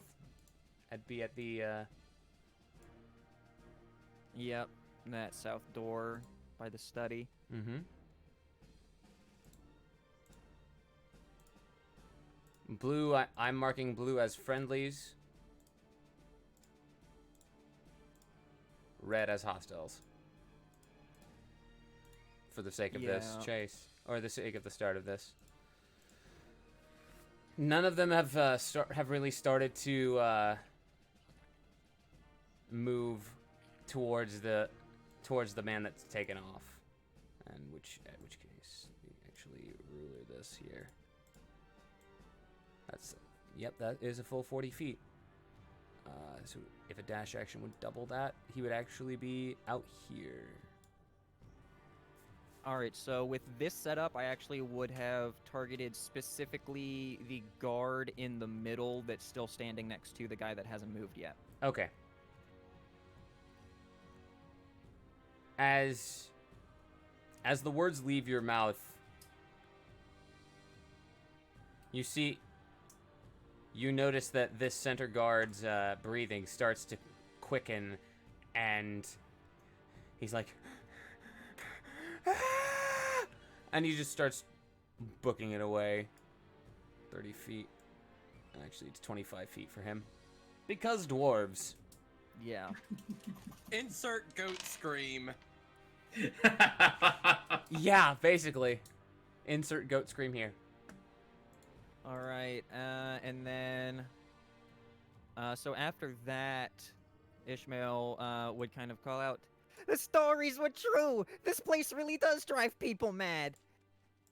and he, feigning his own fear, is going to move 30 feet this way and try to book it. Okay. Alright. Let's see. After doing that, you see Durthane turn to his other soldier and stand your... what's even the point? Guard, secure him! And you see Durthane start to give chase towards the man who is taking off, as does the other guard.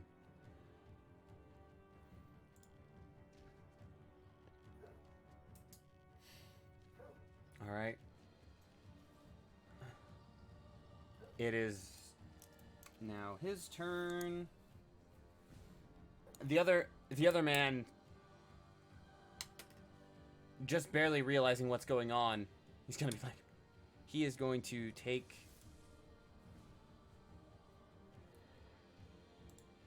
He's going to take this time to run, quote, and I quote, run like hell. There should be, let's see. There's 30, and there's 30 again. He's going to move up and follow. Eat that up attack. Yep. He is going to, at least, he's actually going to attempt to grapple. And yeah, no, that's going to hit as he tries to move away. So we're going to put him back here for a second.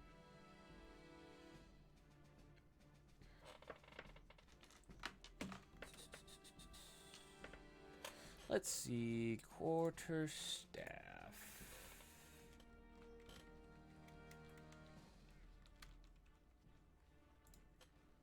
Let's see, weapon. I don't want item. Pulling it up the compendium right now. Doing it live here, folks. All right, one. I believe it's a. Okay. You see him get a solid blow in, and as this one's moving away, as this man is moving away, you notice him holding onto his shoulder. It seems like the blow might have dislocated it. Varen, you're up next. I'm not sure what I could do here. By the way, did nothing happen when Ishmael casted that spell? Correct. Nothing happened. Okay.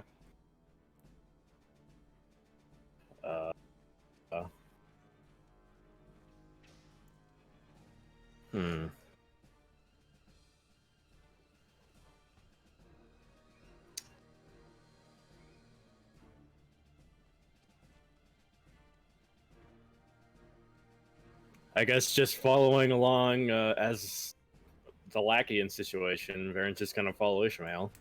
Okay. Are you able to move your token? 1 sec. Yeah. Good. So 5, 10, 15, 20, 25, 30.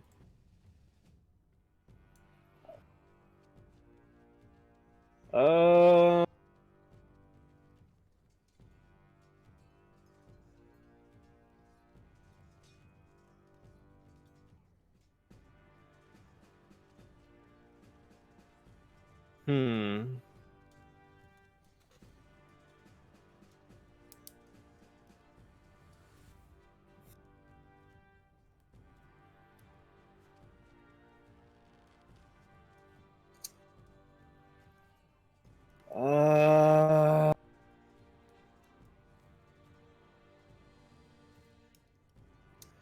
Not really sure if I should do anything because I might get the things for us to attack us if we just run. It's up to you what you're gonna do.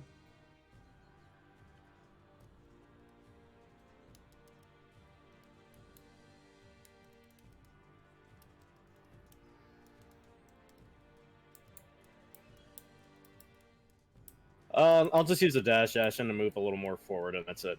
Okay. As we bring you back up to the top of the order, these two guys are straight up booking it, and they're gonna move. They're gonna keep running. Well, one of them is going to keep running on this turn. The other one's still there. You hear as Melios watches his other compatriot, as the one addressed as Melios addresses his compatriot. Damien, where are we going? To find a cart. We need to move.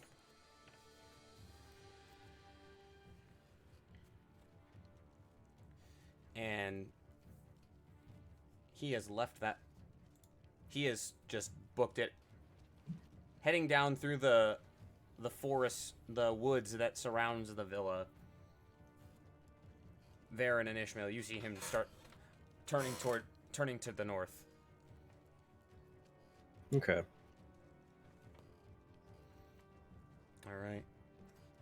Ishmael, it is your turn.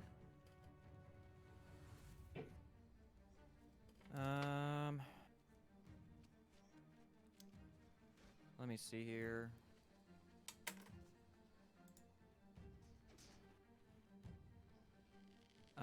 Yeah, I'm just going to... I should actually probably measure this to make sure. Yep, 45. So I'm gonna be targeting Durthan this time. Okay. As Ishmael is again going to call out. The effects of this place are taking everyone. I don't know what to do. As he pulls out from one pocket and starts viciously pulling it apart, a piece of... let me double check what the material is on this. That is the wrong one. I need this one. He pulls out a bit of fleece out of, like, the inner lining of this traveler's coat and just kind of, like, starts picking at it really nervously.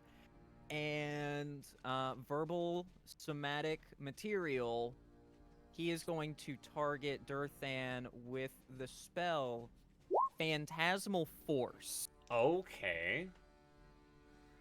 Let's see I what... need him to make me an intelligence saving throw. And that is my last second level spell slot. Oh, that was the wrong button.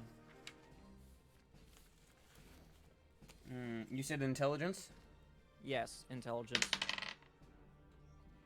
What is your DC? 14? Just fails. Oh! Okay, it really doesn't want to... Pull up the description? Yeah. Yeah, it doesn't do that for attack spells. It's You'd not have to... It's not necessarily an attack spell, but so since he failed, I craft an illusion that takes root in the mind of a creature I can see within range. He failed his saving throw, so a phantasmal object, creature, or other visible phenomenon of my choice no longer than a 10-foot cube and is perceivable only to the target for the duration. So, I'm going to draw a shape here as only Durthan sees this amorphous, large, black shape take root out of the greenery around him right there in the center of the courtyard, and just these whip-like appendages start lashing out around him and strike him. And he takes, what was the first one? 3 psychic damage, which he's going to perceive as bludgeoning damage. Does he see the Babadook? I mean, I'm imagining because this is a I should have mentioned that this is a sycamore tree in the center of the courtyard here. These So yeah, he essentially perceives like the limbs of the tree turning black and rotten and just starting to beat him, like the trees from the Wizard of Oz whipping apples at him. Oh my god, yes. I like them apples. Where did Scarecrow get a gun?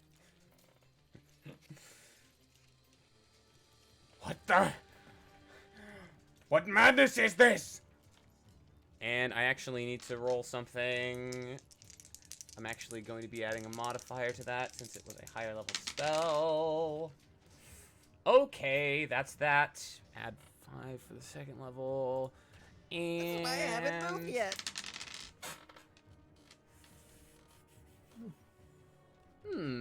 What is that result? Okay, so we have a total of 1, 2, 3, 4, 5, 6, 7.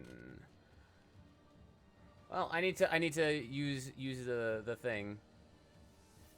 Oh no. Cast Meteor Swarm. Oh no!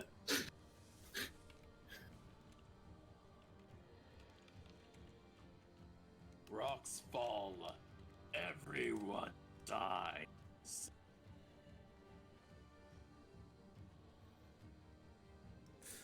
Oh, Enrin, what are you doing?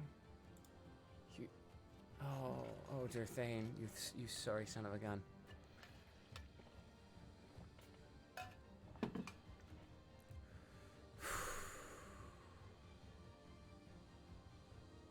Okay, that works. That's fine. As you cast the spell, you notice that your tendrils didn't quite manifest as you had intended them to. Instead of just doing, they look like they have barbs that have grown on them that seem to be seeping a venom. Yes. As they beat onto Durthane, he is now poisoned. Oh my god! Wild magic, kids. If it plays nice, it plays nice. If it don't, get ready to get fucked. Okay. And yes, so again, for the record, Durthan's the only one that sees it, so his lackeys would just see him freaking out over stuff. Yes. And then with that, so from where I'm standing now to up here is 25 feet, and then 30 feet Is just off the map. Yeah. Okay. And yeah. Let me just make sure, because Phantasmal Force, making the save to discern the illusion. The target can use its action to examine the phantom with an investigation check against my spell save DC. If it succeeds, the target realizes the phantom is an illusion, and the spell ends. It's concentration up to a minute. That drops your... You said it's concentration? Oh. Disguise Self is not a concentration spell. Oh, sweet. Yep. Correct. That's true. Yeah, it just lasts an hour, I believe. Interesting. You said a saving throw, correct? Or So on his turn, he can make an investigation check against my spell save DC. you, oh, buddy, that's good for you. Lovely. All right, so that's going to end your turn. Yes. Okay. Durthane is freaking out at this point. He's like, the trees have poison. Burn it down, someone. And he is going to move away from this amorphous blob. And he will, let's actually make him a dexterity check. At disadvantage because poison. 15. He didn't do anything spectacular. Alright. Stubby legs. He starts booking it away. Alright. That's gonna do it for him. These other two guards, however, are going to continue chase. Let's see. He is going to move up and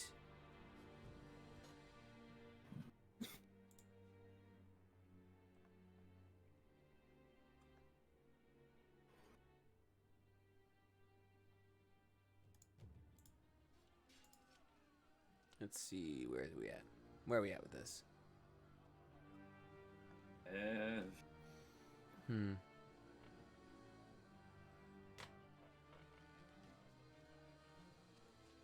Okay. Contesting checks. Oh, guardsman, you poor sod. You see, as this dwarven guardsman attempts to grapple with Meleos as he tries to escape. Well, he can't seem to get a solid grip as Meleos knocks his hands away. And this other boy is going to continue to move. There's 30. Lovely. All right. Meleos is up next. He is going to disengage, but he is going to continue to run off. All right. As they run off, I'm going to we're still within the confines of the chase, but we are no longer within the map space. As Varen, I assume you follow with your following turn. Yep. Awesome. As you guys are running, the man at the lead turns back to you and says, I don't know what the hell happened back there, but do we have you to thank for it? Shut up and keep running!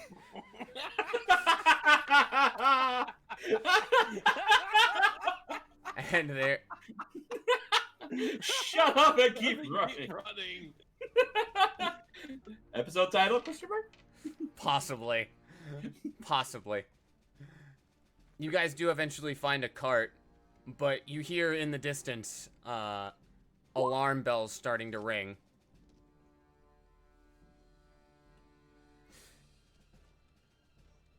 Meleos, get in and get ready to drive.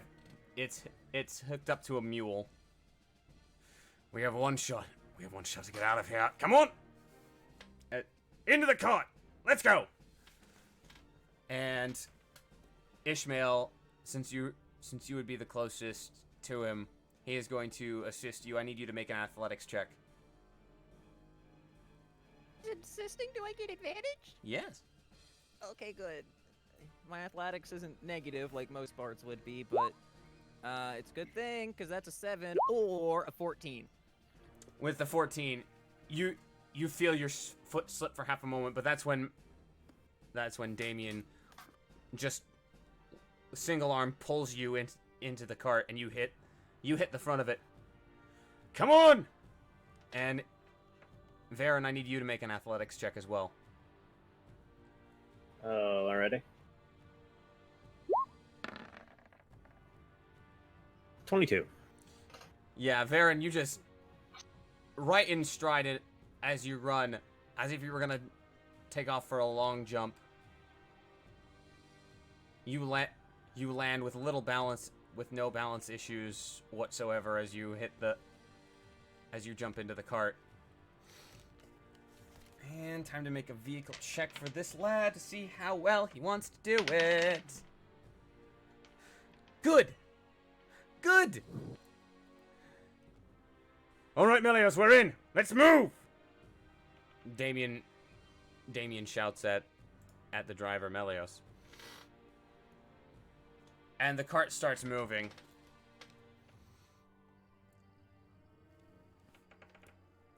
And you guys start to make your way out of town. As you guys make your way towards the northern gate, you notice that it is shut. And there are guards waiting there with spears. If you've got any fancy tricks, now's the time. Varen will set down the birdcage, stand on the cart, and he's gonna pull out his javelin of lightning.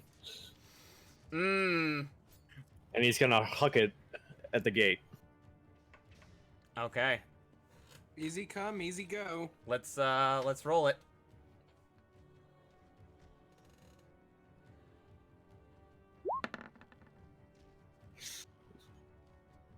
It's a 9.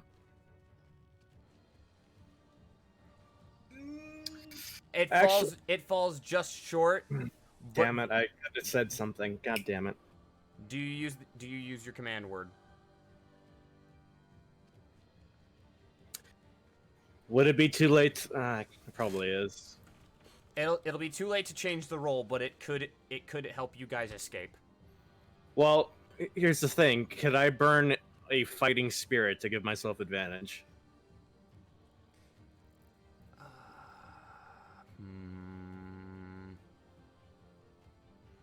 I'll allow it for now. Okay. So I'll mark that off then. Declare it before your roll next time, please. Apologies, that.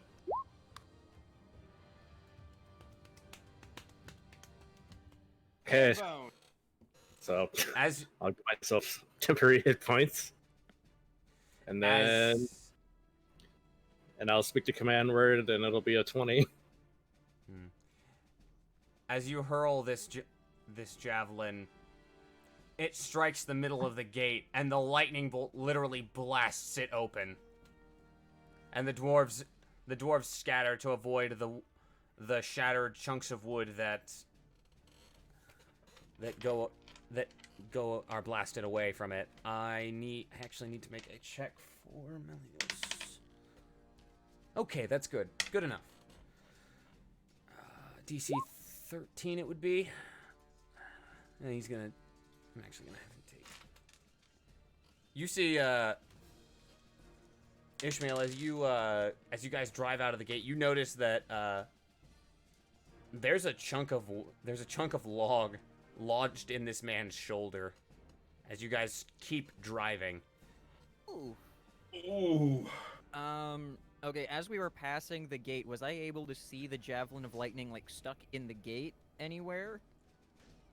It seems to have fallen just outside the tower. Would I be able to try and grab it as we go past?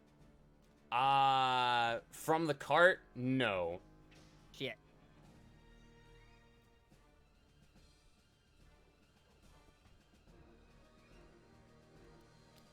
Okay. Easy come, easy go. I do not have mage hand to try and grab that. Oh, man. But that was so cool, though! Yeah. As you guys continue riding away, the dwarves are unable to pursue on foot, and initiative ends. Oh my god. That was a lot hairier than that was a lot hairier a situation than I wanted to be in. Lovely. I don't suppose we've met. No, we haven't. And we still haven't. As Ishmael just kind of takes a deep breath, uses an action to let go of the disguised self. Okay, now we have. Oh. Huh. Yeah. You're a magic type, aren't you?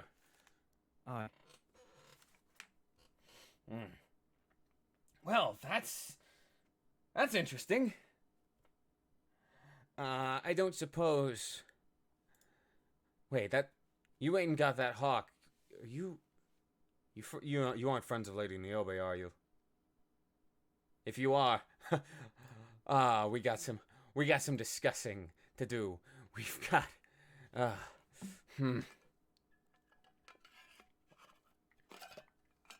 Aye, that we may. But, if you'll excuse me, first I have some business I need to attend to. As he kind of just lays down, face down into the cart and just goes,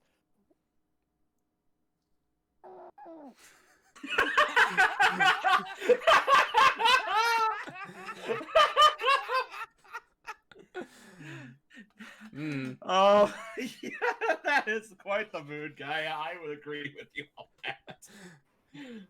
Yep. Let it all out. Ishmael is out of commission for the duration of the cart ride. You guys have fun. Rip Javelin of Lightning. Yeah. It was clever, Ishmael. Alright. Well, I suppose your friend is a little tired there. Damien is speaking to you at this point, Varen. Ishmael, before you pass out, a moment. I'm not going to sleep. I'm just spent. Are you going to punch me in the face?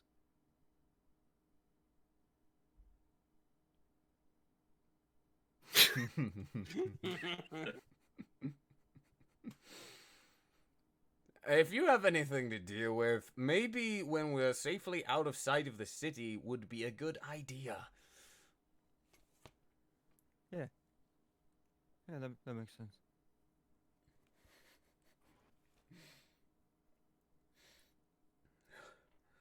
So, where exactly?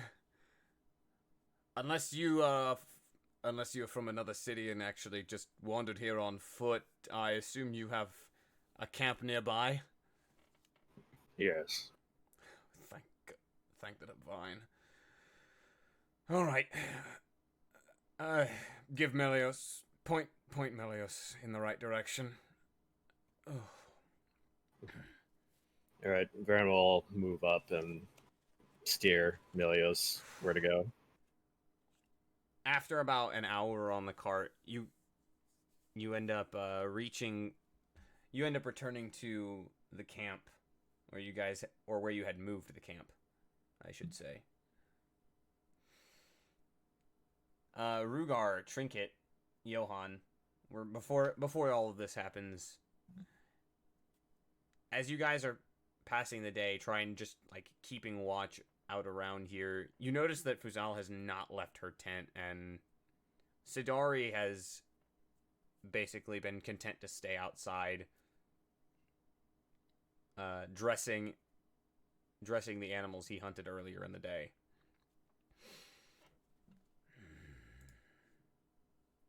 What would you guys like to do?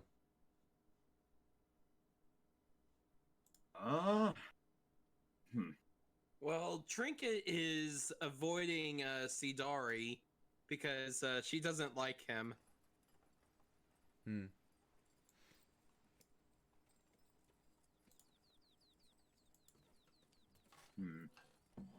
Let's see.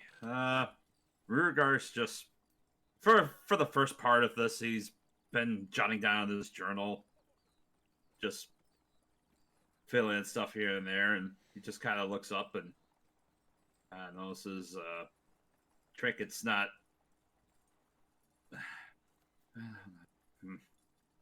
He's just gonna bridge his brow a little bit, then walk over towards Trinket. Man, Trinket. A moment. Yes, Ruga. You best not concern yourself with. Just out of character, just as a little refresher, he basically slighted you because of Scratcher, yes? He's breaking the he's breaking the illusion.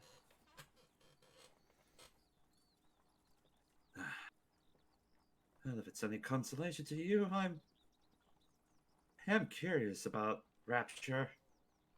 He's truly is a remarkable piece of work, all things considered. And as he's just, going back around it, just like, started frame, like going around Rapture, just kind of giving the artist's thumb, just kind of studying him a little bit. Just the articulation of the joints, the strength of the finish on his armor. Yes, this is rather exquisite, I must say the least. You should be truly proud of the work you've done here. Oh, I can't take all the credit. Rapture himself was truly remarkable when we had met over at the college at the Grand Campus. Oh, so you've been working on him for quite a while, even since then. Huh. I wouldn't say I've been working on him. I'd say we've come a long way together. He just kind of starts to. Do you make any attempt to conceal that, Trinket? Conceal what? Conceal anything that you've said. No, I'm speaking frankly. Okay.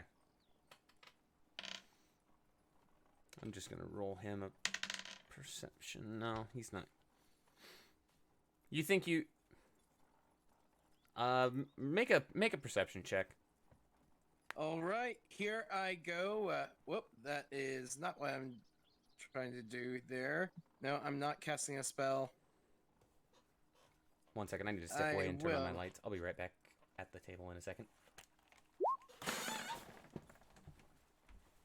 19, my good sir. All right, 19. With that, you're pretty sure you hear a snort of derision from Sidori.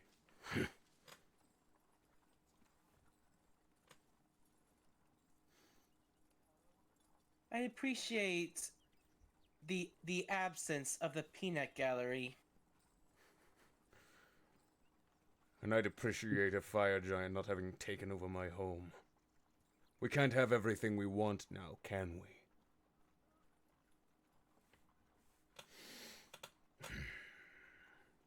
I don't suppose... Wait a second, what did you say your name was? My name is Trinket Astaroth. Oh. You were the one... Oh, dear. The what? That... What's he talking about? That matter is not for me to discuss. It is a rather sensitive one. And you see Sidori just go back to addressing the game.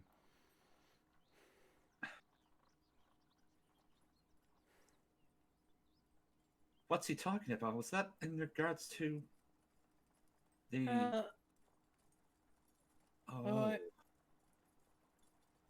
You cut out a little bit, Cryptic. I cut myself off. Oh. Oh, what? Was it the accident? if I'm out of character, if I'm correct, did he hear about the, the incident that involved an explosion? Or is he right to assume that, or?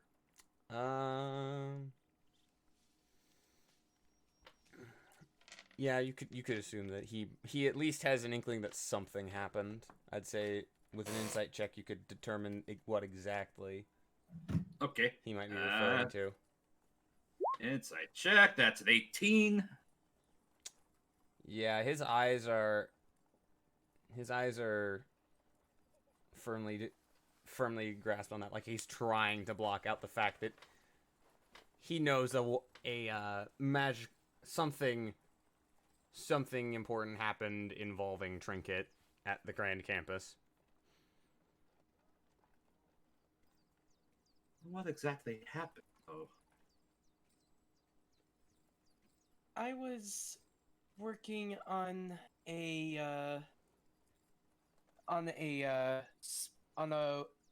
special project, a wand of fireball that could dual cast, and it kind of backfired spectacularly. And as you give off that last bit, the expression from the inquisitive, concerned nature just fades into a shocked open mouth, like, oh, my apologies. I shouldn't have been prying too much into that. I mean, where are my manners and that? I shouldn't have been just been that. Haley starts trailing off and mumbling. If it's any consolation, Lady Astaroth, you have my condolences. Sidori offers as an aside.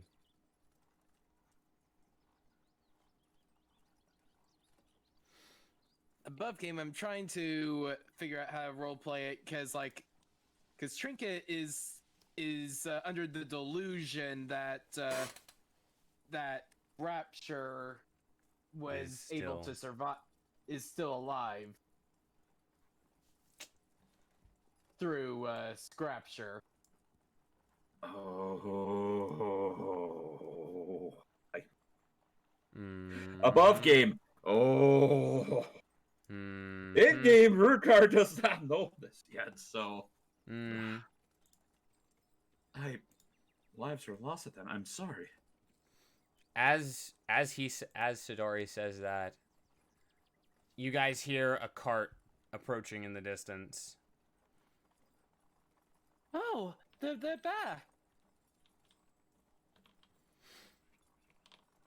Forgive me, but I do not recall them requesting a cart. As he just kind of goes to perceive exactly what's going on. You can make that perception check.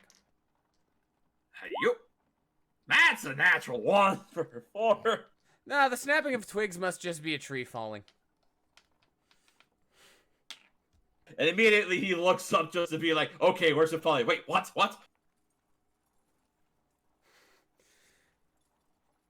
And you guys see a weathered, charred in some places, cart pulled by a mule carrying Ishmael, Varen, and two other humans you don't recognize.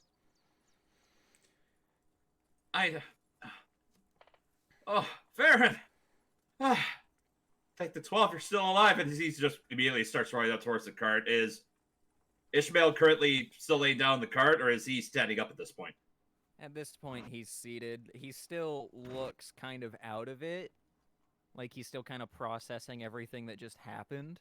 Mm-hmm. But he's at least not near comatose. All right. So Ruger will kind of swing around towards the back of the cart and just kind of look Varen aside. immediately hands him the birdcage and hops off. You did it! Oh, fantastic! Everyone, excellent news! And he just kind of presents the birdcage forward. Yes. Niobe's prized bird. All right, Choco. We need your help. And you see the hawk turn its gaze towards Sidori, almost recognizing him. And you hear his voice start to transition into like caws. Caw. Caw, caw, caw. As Sidori just out of nowhere, this 6.5, 7 foot tall centaur, when standing at full height, is cawing at a hawk in a cage. I'm imagining him. It's the scene in Emperor's New Groove, but it's Kronk. Oh, That's exactly where I was gonna go with. Squeak, Caw, squeak. Cockity caw. Caw. Caw, caw. Caw, screech, craw. Caw, screech, kia. Right.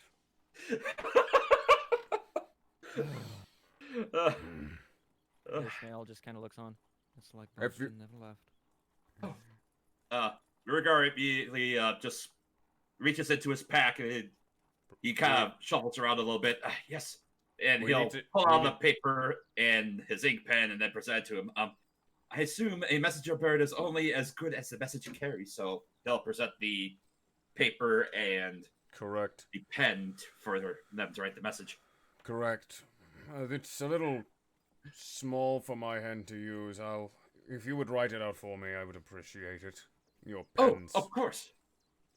His hand is the size of your face. It'd be a little hard for him to use the quill that you have on hand. Oh God, Okay. his hand's bigger than your face. He has cancer. Well, Wait, what? Wait, What's the if my hand is bigger than your face, I think you might have cancer. Holds it up. Oh, really? Smack. In another universe, that happens. Don't tell me you didn't do that when you were yeah. a kid in school. Yeah, for sure. Anyway, Alright. meanwhile, And you see him pull his necklace off, and it has what looks like a signet ring on it that has the heraldry of the Ranger of the Ranger Auxilia. That familiar dagger splitting a drawn bow and arrow. out of curiosity, does anyone have any wax to seal it? Because I'm unfortunately do not have it. There won't be any need for wax. And you see the ring light up almost as if it's been stuck in a fire. It gathers a soft red glow to the symbol. You might want to hold your hand away from this. It's going to be a little warm. And he just presses it into the paper, and a charred mark of the Ranger Auxilia is now on the base of the paper. Oh, that's rather that's rather curious. Forgive me. Oh yes, the letter. If you would, Sir Sidari. Under the official request of the Ranger Auxilia and the College of the 12, I, Sidori Velis, Steward Vigilant of Politamo, hereby request aid from the River Guard Argonaut army to deal with the encroachment of a fire giant warlord by the name of Enron Talai. Pardons, but how do you spell Enmentalai? He's just saying that out of care, just to try to figure it out. And he spells it out for you. ENRAUGHN.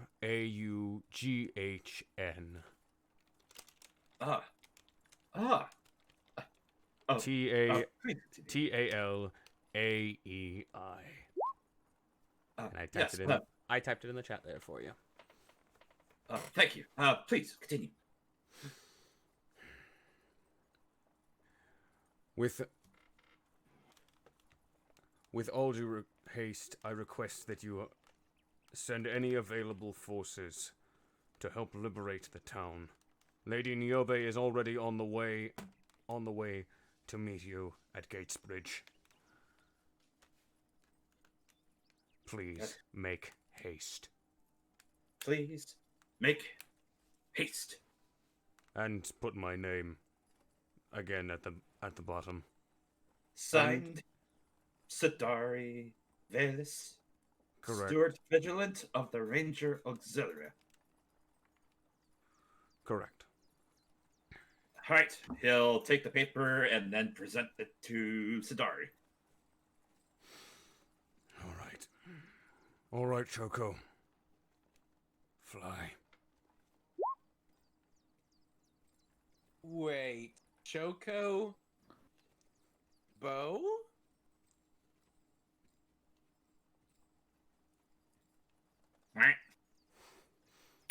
I'm not dignifying that with a response.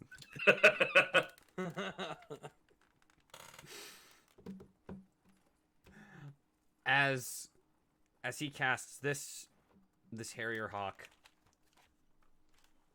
just takes off like a bullet and starts heading north by I'd say north by northeast.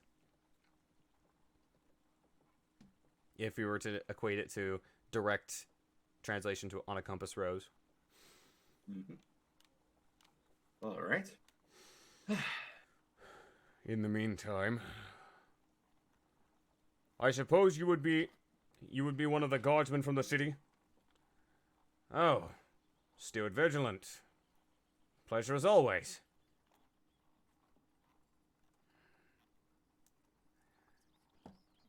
And Johann, Rugar, Trinket, you guys meet for the first time Damien. You see this probably at the tallest 6 foot tall human wearing what looks like splint mail and with a short tabard just going down, restrained by a belt, not loose like some armors would have. It bears the sigil of the town of Paritimo, which is a small hill crested by a pair of golden triangles.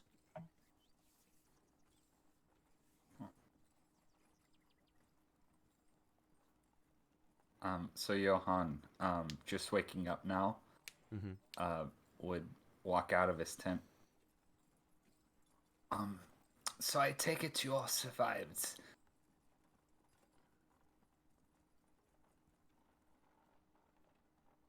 Ishmael just kind of gives a weak thumbs up from his seat in the cart. He hasn't moved. Trinket will go over to Ishmael. Hey, you getting good? I'm sorry, what? Did you get any good? Oh shit!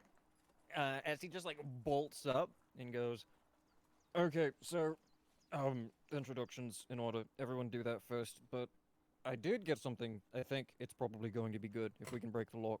We'll get to that in a minute. Sweet. Hello, I am Trinket Astaroth. A pleasure to make your acquaintance. You see as the commoner, who still has that chunk of log in his shoulder, by the by.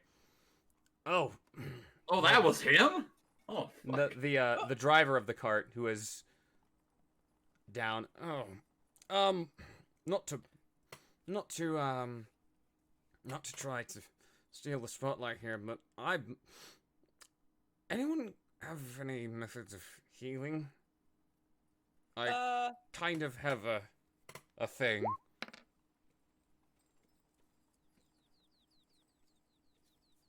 Oh, and that's going to heal him to full. Lovely. And that's minimum heal too. Commoner stats. Yep. Yeah, no. If the other guy had rolled anything higher, Melius wouldn't have survived. The more you know.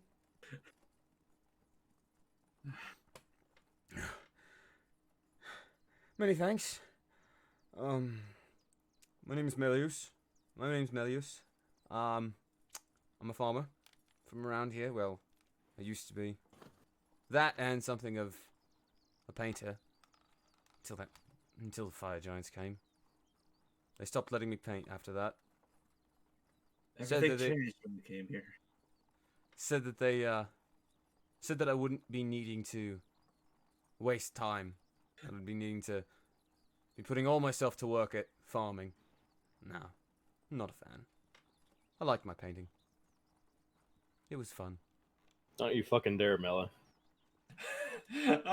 I'm sorry.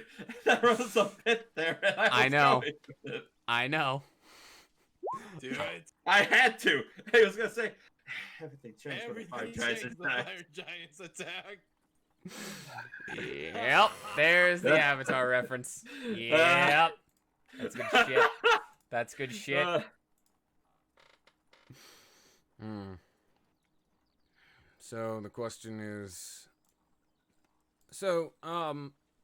who are you? Like, I appreciate your help was great. Your help was great. Really great. Like, top buckle help. Mel, you mean top notch? Oh, what did I say? You said top buckle.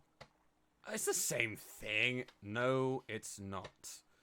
Well, to be in his defense, the intent was there. I mean, I've only heard top buckles, so maybe it's a regional thing. See? I told you I was right, Damien. Mel, don't push this, please. Anyway, as he said, he's Mel. The name's Damien. I was, well, kind of still am, because I'm pissed off at the dwarven buggers that serve that fire giant. I was, and kind of still am, a member of Peritimo's town guard. Or at least what it was under Lady Niobe. And Mel here, as he said, a farmhand. We were friends. Still are. Even though he refuses to use the right words. I do not. You do so. Get on with it. Sidori interrupts them. Do you have any useful information, guardsman? I mean, any more useful than when we broke Lady Niobe out? Because I got right caught about that. I got caught. Clearly. But now you are uncaught. I am that, and I believe I have you to thank for it.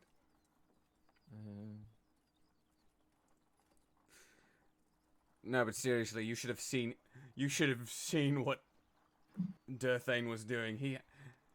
He walked up to the tree for half. He ran up to the tree, and then suddenly he acted as if it were striking at him. The breeze blew for half a second. It was great. And then he just got this sickly pale look to his face. Got a bruise or two too, right? If I remember. Anyway, hell of a fight. Hell of a fight. I don't think Durthane's going to be coming outside for a minute. That rose the alarm in the town, though. Well, if the alarm is raised, though, we may be at risk. We should probably move to a safer location so that we be at least out of the way of their patrols. We are already a fair distance enough. I don't want to head further into the woods and risk other creatures. it wouldn't. We're at a bit of a. Then again, those creatures would be possibly easier to defeat than any sustained patrols. If you're going to be doing any scouting, in around the town, you need to be at your best. Our position should be fine. The reason they were a problem to begin with is because they were in a fortified position. If they want to come to us, that's an entirely different matter. Are you suggesting that we fortify this location? I'm saying we don't need to.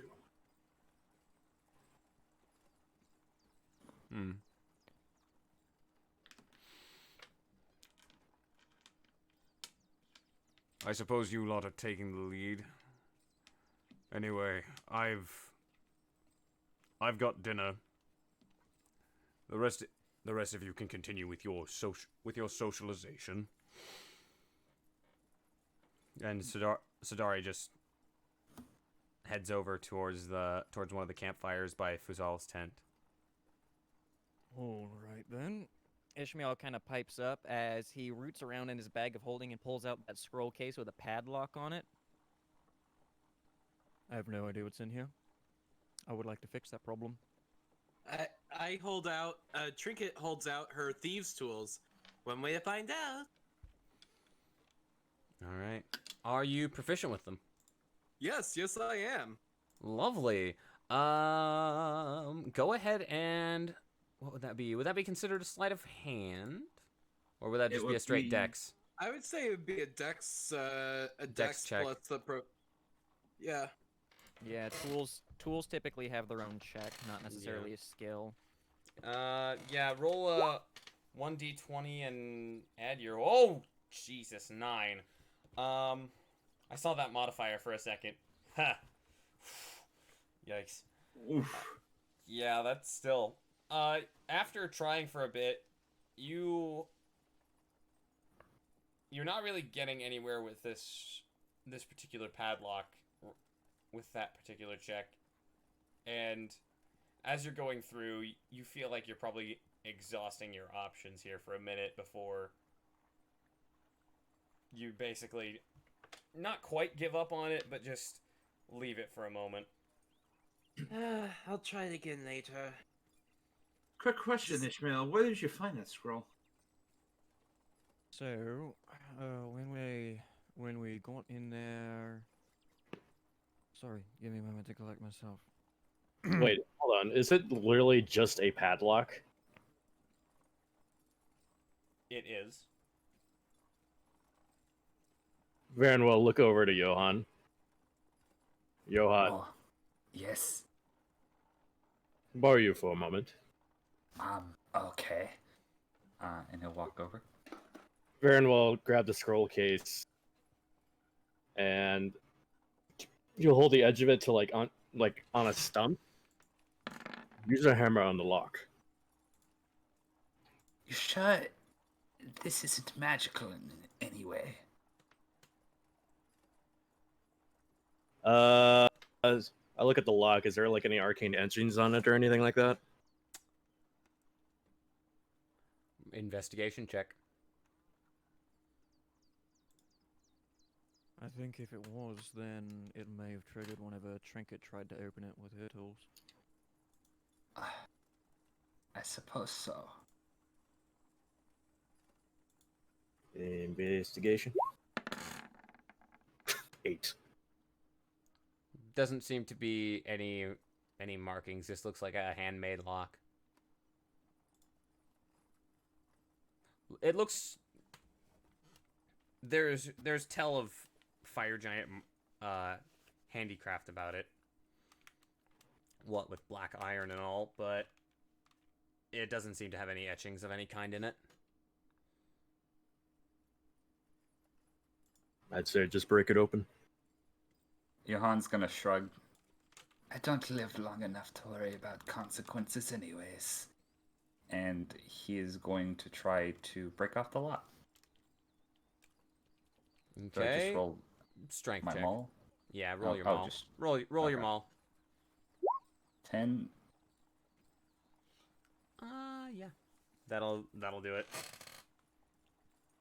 You end up taking a part of the scroll case off, but you managed to beat off the lock and the latch entirely. And the scroll case spills out onto the ground. The contents. There seem to be several papers.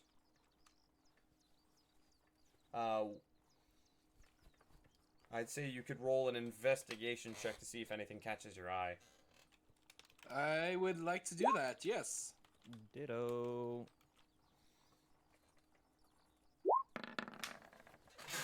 Natural 20? Nice. Lovely. I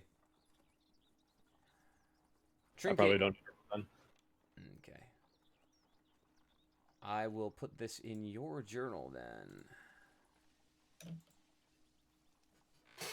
You find you should see it in your found documents under missives, known as Red Diamond Missive. And if you could read off the contents of what at least you understand. Okay. Or at least what's there for you. Okay, this looks like a missive. It's the in italics is flavor text. You can read that off above game if you'd like. It's in Dwarven. I'm not sure if I could. I don't know Dwarven. Any of you guys know Dwarven? I know Dwarven. I believe. Let me double check my languages.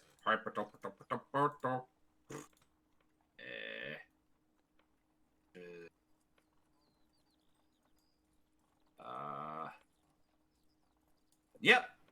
I know Dwarven. Okay. Then in that case, it will be in your journal momentarily.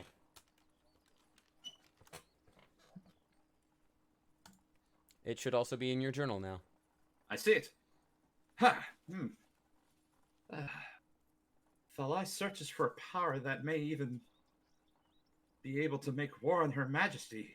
Give him a check roll, Grave. Murmur is a shard of Dragonglass makes its way around here pretty frequently.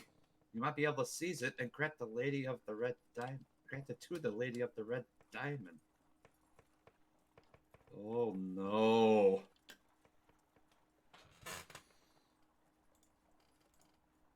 That's why they took over the town? Is that they're searching for Dragonglass? It's rather concerning news indeed. It still doesn't get us to the bottom of... So, wait, what? Talai? That's the fire giant lord, right? Yes, apparently he's searching for the shard to usurp her? Shard of what? Dragonglass. Pardon me if I'm not versed in, arcane matters. Despite where I live, that's not exactly something I'm trained for. I'm trained to protect people. Can you explain it to me like I'm Melios here, for instance? Well, oh, real funny, Damien. Well, you see, when a very, very ancient dragon dies, after a long process, its heart turns to stone, and magical properties encase itself inside that jewel it turns into, more or less. And when that potentially breaks, you get what's called shards of Dragonglass. And let's just say that there's a lot of potential magic that's could make things very dangerous if somebody like a fire giant were to get a hold of it. Oh, lovely. The fire giant that's nearly single-handedly whipped the garrison is... Lovely.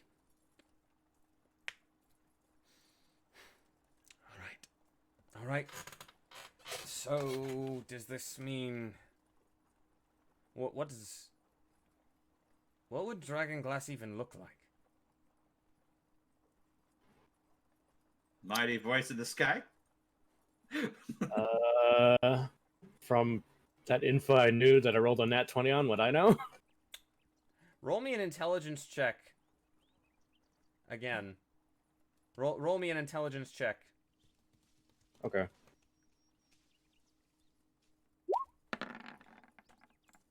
Oh my god. That roll from a 20 to a 2. Well, The DC was low, but even you didn't meet it. To remember. You can try again here in a bit if you'd like. I've only heard tales of it. I don't quite know what it looks like, I'm afraid. Well, if I were to make a hypothesis about the matter, the fact that it's called Dragonglass would lead one to think that it looks like glass. Whether that it's like a window pane of glass or something else is beyond me, but at least it would have that consistency. Above game, in my mind's eye, I see it as being kind of stained glassy. Cryptic, you and I think alike. Confirming that above game, but you don't know in game for sure.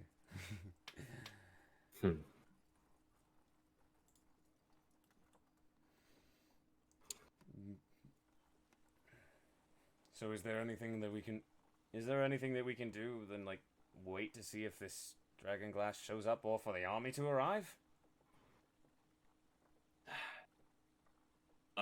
Rugar just kind of turns over to Fuzal and says, "What would you suggest then, milady?" Fuzal is actually noticeably absent from this. He'll, upon saying that, not realizing she's there, he'll walk over to her tent.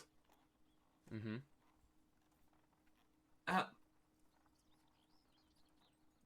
Hey, Zephyr Banor, if a moment, please. Yes. What do you need? Some advice as far as potential course of action. Okay. As you step into her tent, I want you to roll a perception check. Okay. Perception. Wow. That's a 7. Nah, you don't notice anything out of the ordinary. He'll just stick his head like through the tent and just look to her and what is it that you need? Some potential insight as far as next course of actions. Well, you are our employer. This information should be privy to you, or pertinent to you as well. And he'll explain to her basically what he found about the town and the missive, and see if there are any gaps in her knowledge as far as what he knows. Do you have any flavor as to how you want to end it? Like, what question are you going to ask last? Because that's going to play into how I do this. Her inputs whether we should continue with our current assignment, or if we should do anything to investigate this Dragonglass.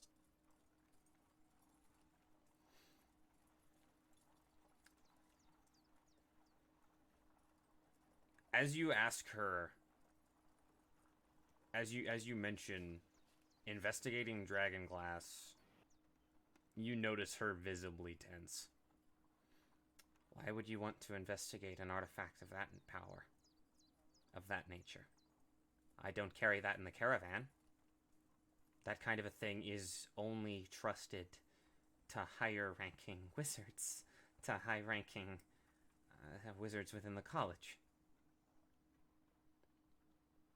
Rugar, roll another perception check for me, please. Sure.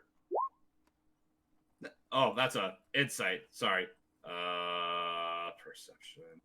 That was perception. That showed up as perception on my end. Oh. Yeah. My chat scrolled up so high. That's a 6. Okay. You notice her holding something in her right hand. Her fist is clenched.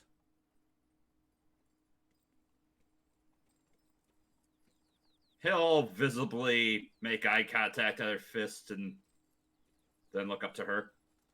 And then back down to the fist and then back up to her. Make an intelligence check with advantage. Oh boy. Wow, that's a 17. You remember her wearing a shard of glass-looking material on an amulet around her neck that she is presently not wearing. Immediately as he's pondering this, it's just kind of like a blank expression.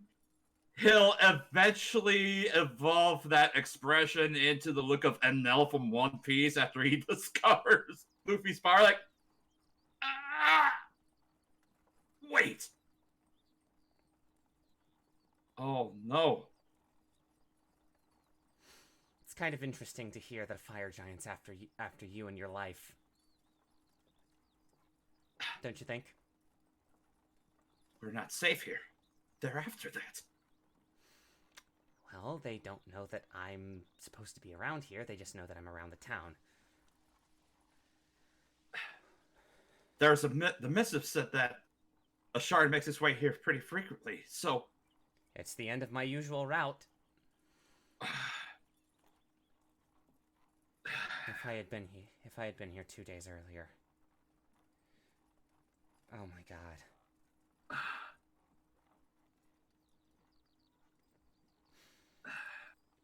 Dinar, what do I do now? We're not safe here. I cannot stress that enough. If that is truly what they're after, then we certainly cannot have you going to town with that. We need to keep it out of their clutches, if anything.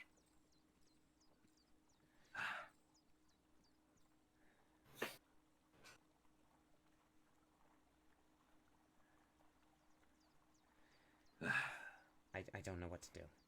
I genuinely do not know what to do at this point. For once, that makes two of us. I'm at a loss myself, and he'll just make his way out of the tent and make his way back to Varen and Johan.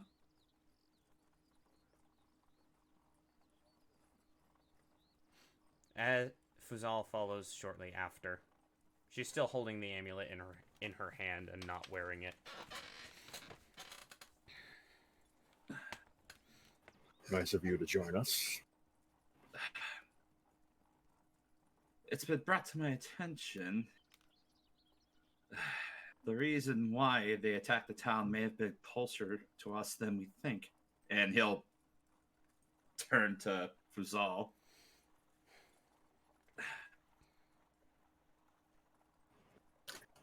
Elaborate. Fuzal's amulet, that's the Dragonglass that they're apparently after.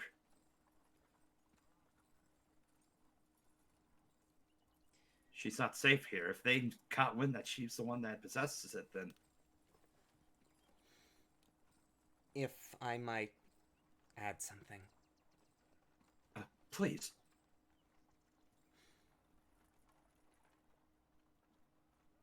As a child, I was found by priests of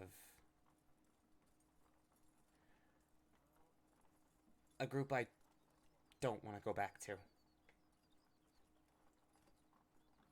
And I'm not going back to. I managed, when I left them, to take this amulet and only a handful of other things, which I ended up having to sell off. I thought I'd be able to escape the occult. But now other forces in the world are chasing me too. And you see her put the amulet back on.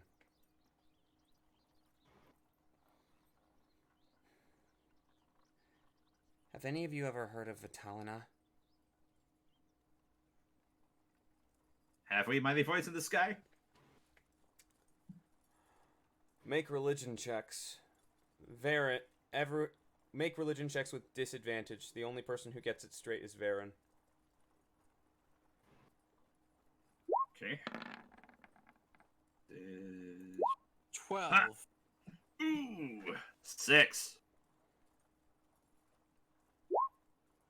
15. Ooh, that's pretty good.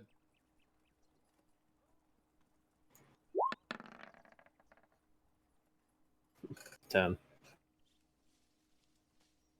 None of you pass. Ooh, that's a high DC. Yep. It is.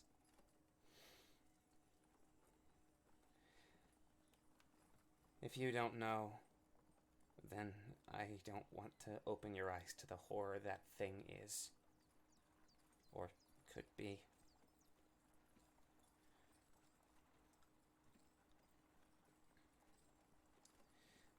Our best bet right now would likely be to start heading back towards Argonis. You can't be serious. Sidori has rejoined at this point. You intend to abandon a town to be besieged by a human army whilst in the clutches of a fire giant, while people are likely being carted off to mines, to fields in the mountains. With all due respect, sir, what would you expect us to do in the face of such a threat? You were the ones that said yourselves that we are currently outmatched to deal with such a threat. Whatever we can do. I understand that I did not want to run. There are still more soldiers trapped in the town. There has to be something.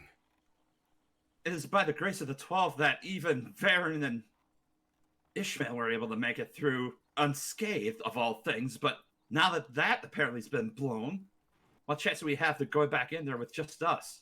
With a fire giant in there, no less, who's breathing down our necks? Give me a day. I will search around I will search around the forests here. And I will see what I can find out about whether or not there are reinforcements, whether there are additional supplies coming to the city.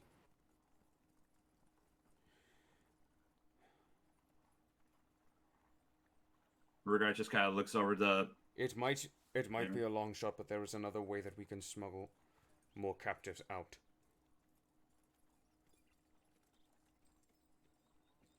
Damien looks up at this.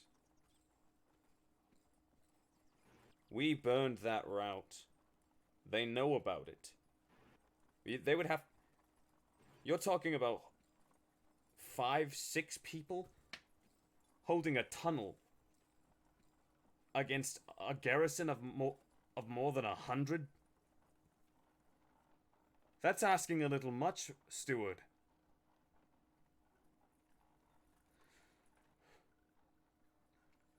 I am at a loss. I am as much at a loss for what to do as the rest of you. But I cannot sit idly by, nor can I run from an issue that...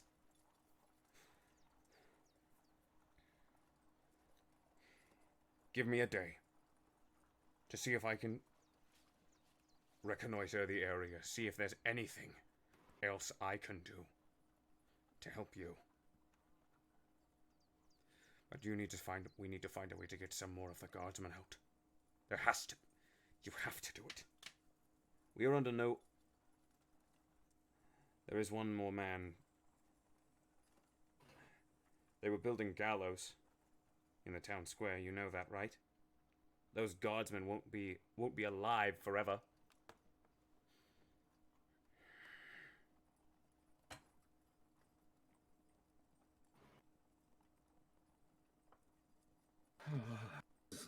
Messy. Rugar just starts to rub his temple. And then he'll look over to Varen and Ishmael. Varen closes his eyes and speaks up. You can do what you wish. I'm doing what I was paid here to do. And he points over to Fuzal, and let's protect her.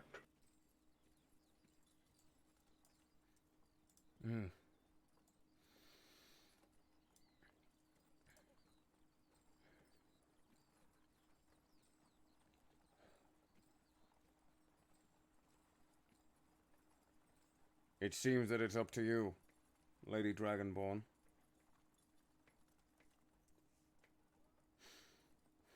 It would seem that, yes.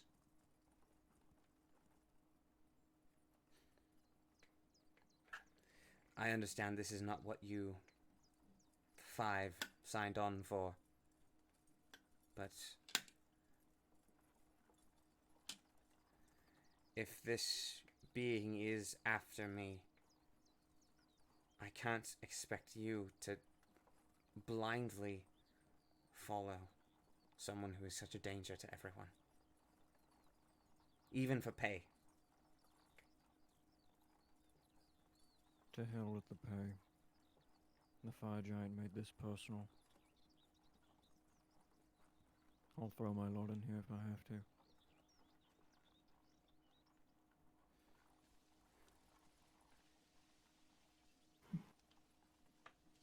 I'm down for a good cause.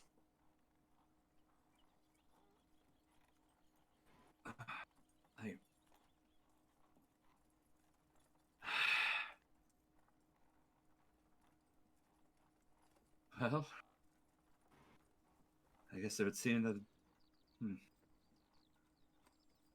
an impasse. Oh, great! I'm not very good with those, and he just starts walking back and forth. And on the one hand, we were originally decided to help out with you, but on the other hand, there is this pressing matter of the giants, and then there was the issue with the sharp Dragonglass. And just, he just starts pulling through his, grabbing at one of his banks, just kind of yanking on it a little bit, just.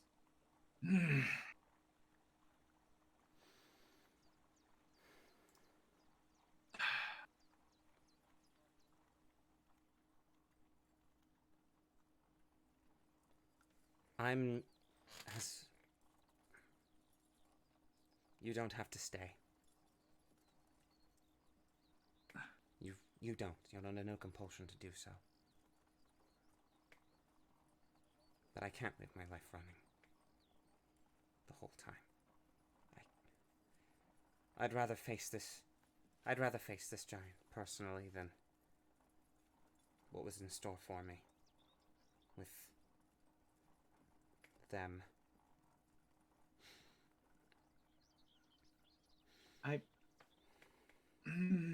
That's. Just be careful about that and don't show that out in the open, will you? You don't really have to tell me twice. And she slips it underneath her shirt. Coming from somebody that has a terrible time with keeping secrets, I would know from experience. Yeah, I mean, like you told me that time you wet the bed. I did not. I'm pretty sure I did not. Did I? No, I didn't. And he'll just point a finger at you, Trinket. All right. So we have Ishmael, we have Trinket on board. For the majority, we just need one more person to decide if they're going to help or not. I mean, Baron's already stated that he's going to be doing his job, so whatever that entails. Well, Sadari, it would seem that the majority wins.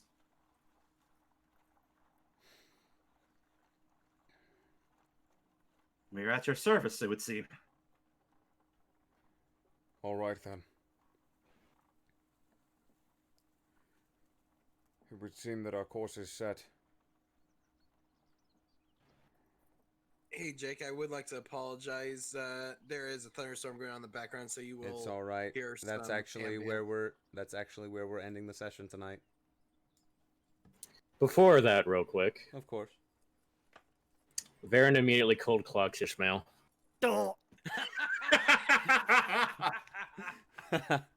Nice. You are so punched. But that is episode 11. Let's stop them recordings. Okay. Bye, future Jake. Bye, future Jake. Have fun, future Jake. Oh my guys, god, I'm going that's to. such Yep. Woohoo! Yep, that's a thing that exists. My javelin! Pour one up. We stole that fair and square. Man, the Guild of Fingers isn't gonna be happy about that. You act Nope. as if they were before. Well, at least they knew where it was. Oh boy. Ah. I just have to say, play of the game between our valiant players. Yeah, no, that Ishmael and Baron. Oh my god. that lightning javelin saved your guys' bacon. It rest in peace, the lightning javelin, but Christ, it saved you guys. Well, it was on the ground as we went past, so you never know. It might pop up somewhere in town. Maybe. Potentially. But who's to say? I would say you'd have to make a perception check on anyone wielding a javelin. You're Yeah. acting like Ishmael's not going to be actively looking for it, though. He feels bad. He feels Well, I'll bad just- about a lot of things that went down there, actually, in case you couldn't tell. He's kind of in the dumps right now. Mhm. Well, I'll just say that's for Jake to know and for us to find out later. Yep. Speaking of which, I'll actually resolve that now, but I'll leave you guys hanging in suspense. Dun dun dun. All right, guys. Unfortunately, he did have to dip because thunderstorms. So we'll go ahead and plug him first. You can check out Battery Batty over on Twitter at Battery Batty, over on Tapest at the same name, and over on Twitch.tv/BatteryBatty, amongst other places where he plays and GMs Dungeons and Dragons, some various shows. Including but not limited to DMing his own Hunter x Hunter campaign, as well as playing in a Spirit Detective campaign. Correct. Which are both played respectively on his Twitch and also on twitch.tv/noodlelaser. Correct. Bugs Bones is the Hunter x Hunter. File Phantasma is the Yu Yu Hakusho. Both VODs are uploaded to the File Phantasma YouTube page. Yep. Up I'm a little next. bummed that we didn't get to feature our best boy all that much. I tried to get him in with that lockbox. Yeah. Yeah, it was. Good job. He broke open the case. He broke open the scroll case. I'll make up for it. I'll take the case. How is that? How's that, Johan? That's not half bad, and I'm kind of angry about that. Anyway. Hold on, do the thing. Wait, what thing? Hold on, I'll do it. Oh, that thing. Yep. Another crime against comedy. Yep. That's comedy. Anyway, let's go ahead and go with Milla Ninja Hello. up first. You can find me on Twitter at MillenNinjaFTW, and you can find me on Twitch.tv/MillenNinja. My streaming schedule's been kind of wonky as of late. Also, Steam is being a major pain in the butt due to technical difficulties, so my choice of games is pretty limited. So we'll see if I could get anything conjured up that doesn't require that tomorrow night. But yeah, hopefully they'll be able to resolve that issue when it's done. Oh, I have an update. So I may disregard that. Anyway, that'll be it for me. Okay, Cryptic Cyanogen. How about you? You can find me over at twitch.tv/cryptic_cyanogen. Haven't been streaming a lot lately, but I have picked up this fantastic new game that just came out. It is called Man-Eater. You play as a shark. You're basically Jaws going around all over the place. Whoa, here she comes. Already in the first area, I found a hook reference, and apparently, like the person that narrates the game is a voice actor for Rick and Morty. Nice. Nice. It is $40 if you want to pick it up on Steam, Xbone, or PS4, and it's coming to the Switch soon. Ooh. Interesting. Helix, where can they find you? You can find me both at Twitch and Twitter at HelixSucks. Been kind of off of on and off for streaming. I've been mostly playing just a bunch of Halo Master Chief collection. Yeah. Yeah, just been grinding that and practicing. That's all I've been kind of doing lately. Yeah. I joined you for SWAT the other day, and it was... If the spawns in Halo 2 weren't so jank, it might not... SWAT in that game might not be half bad. Yeah. Something to get used to, I guess. Let's see. And Gaia Green, where can they find you, dude? On Twitter, it's at Gaia Green 3. On Twitch, it's just Gaia Green with no 3. So tomorrow, I'm probably going to be doing more of my chill out stream where I started going through Katamari Damacy. Because that is... Yes. That is my comfort game, and I don't know, I've just been having like a lot of weird anxiety flashes recently, so it's very nice to sit down with it again and just chill out. It's a very laid back chat type of stream. Yeah. Nice. And on Friday, I'm going to be streaming a little indie number that came out that I've been waiting to see whether the talk of the town kind of caught up with it.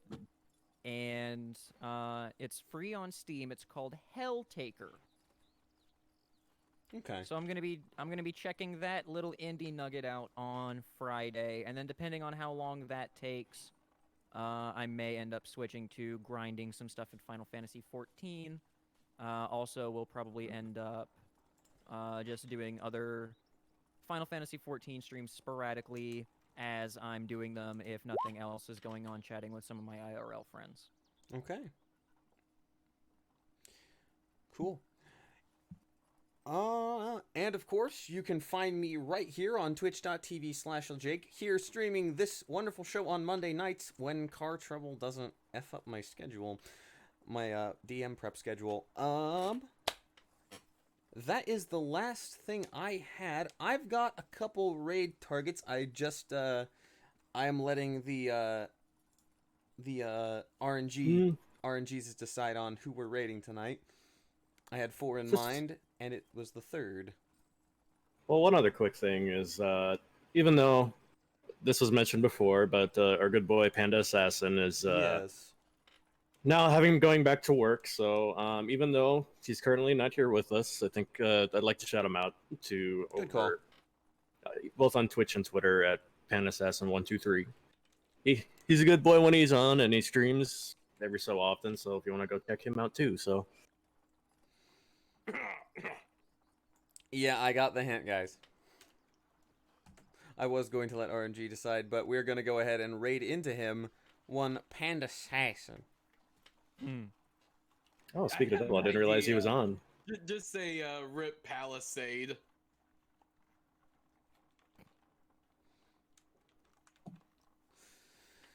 Yeah, sure, why not? RIP Palisade. Are we gonna torment him like that? All right. Kind of a little bit. Oh no. Oh no. All right. I'm down to clown for that. Go. Anyway, guys, thank you for coming by, and we will catch you next Monday.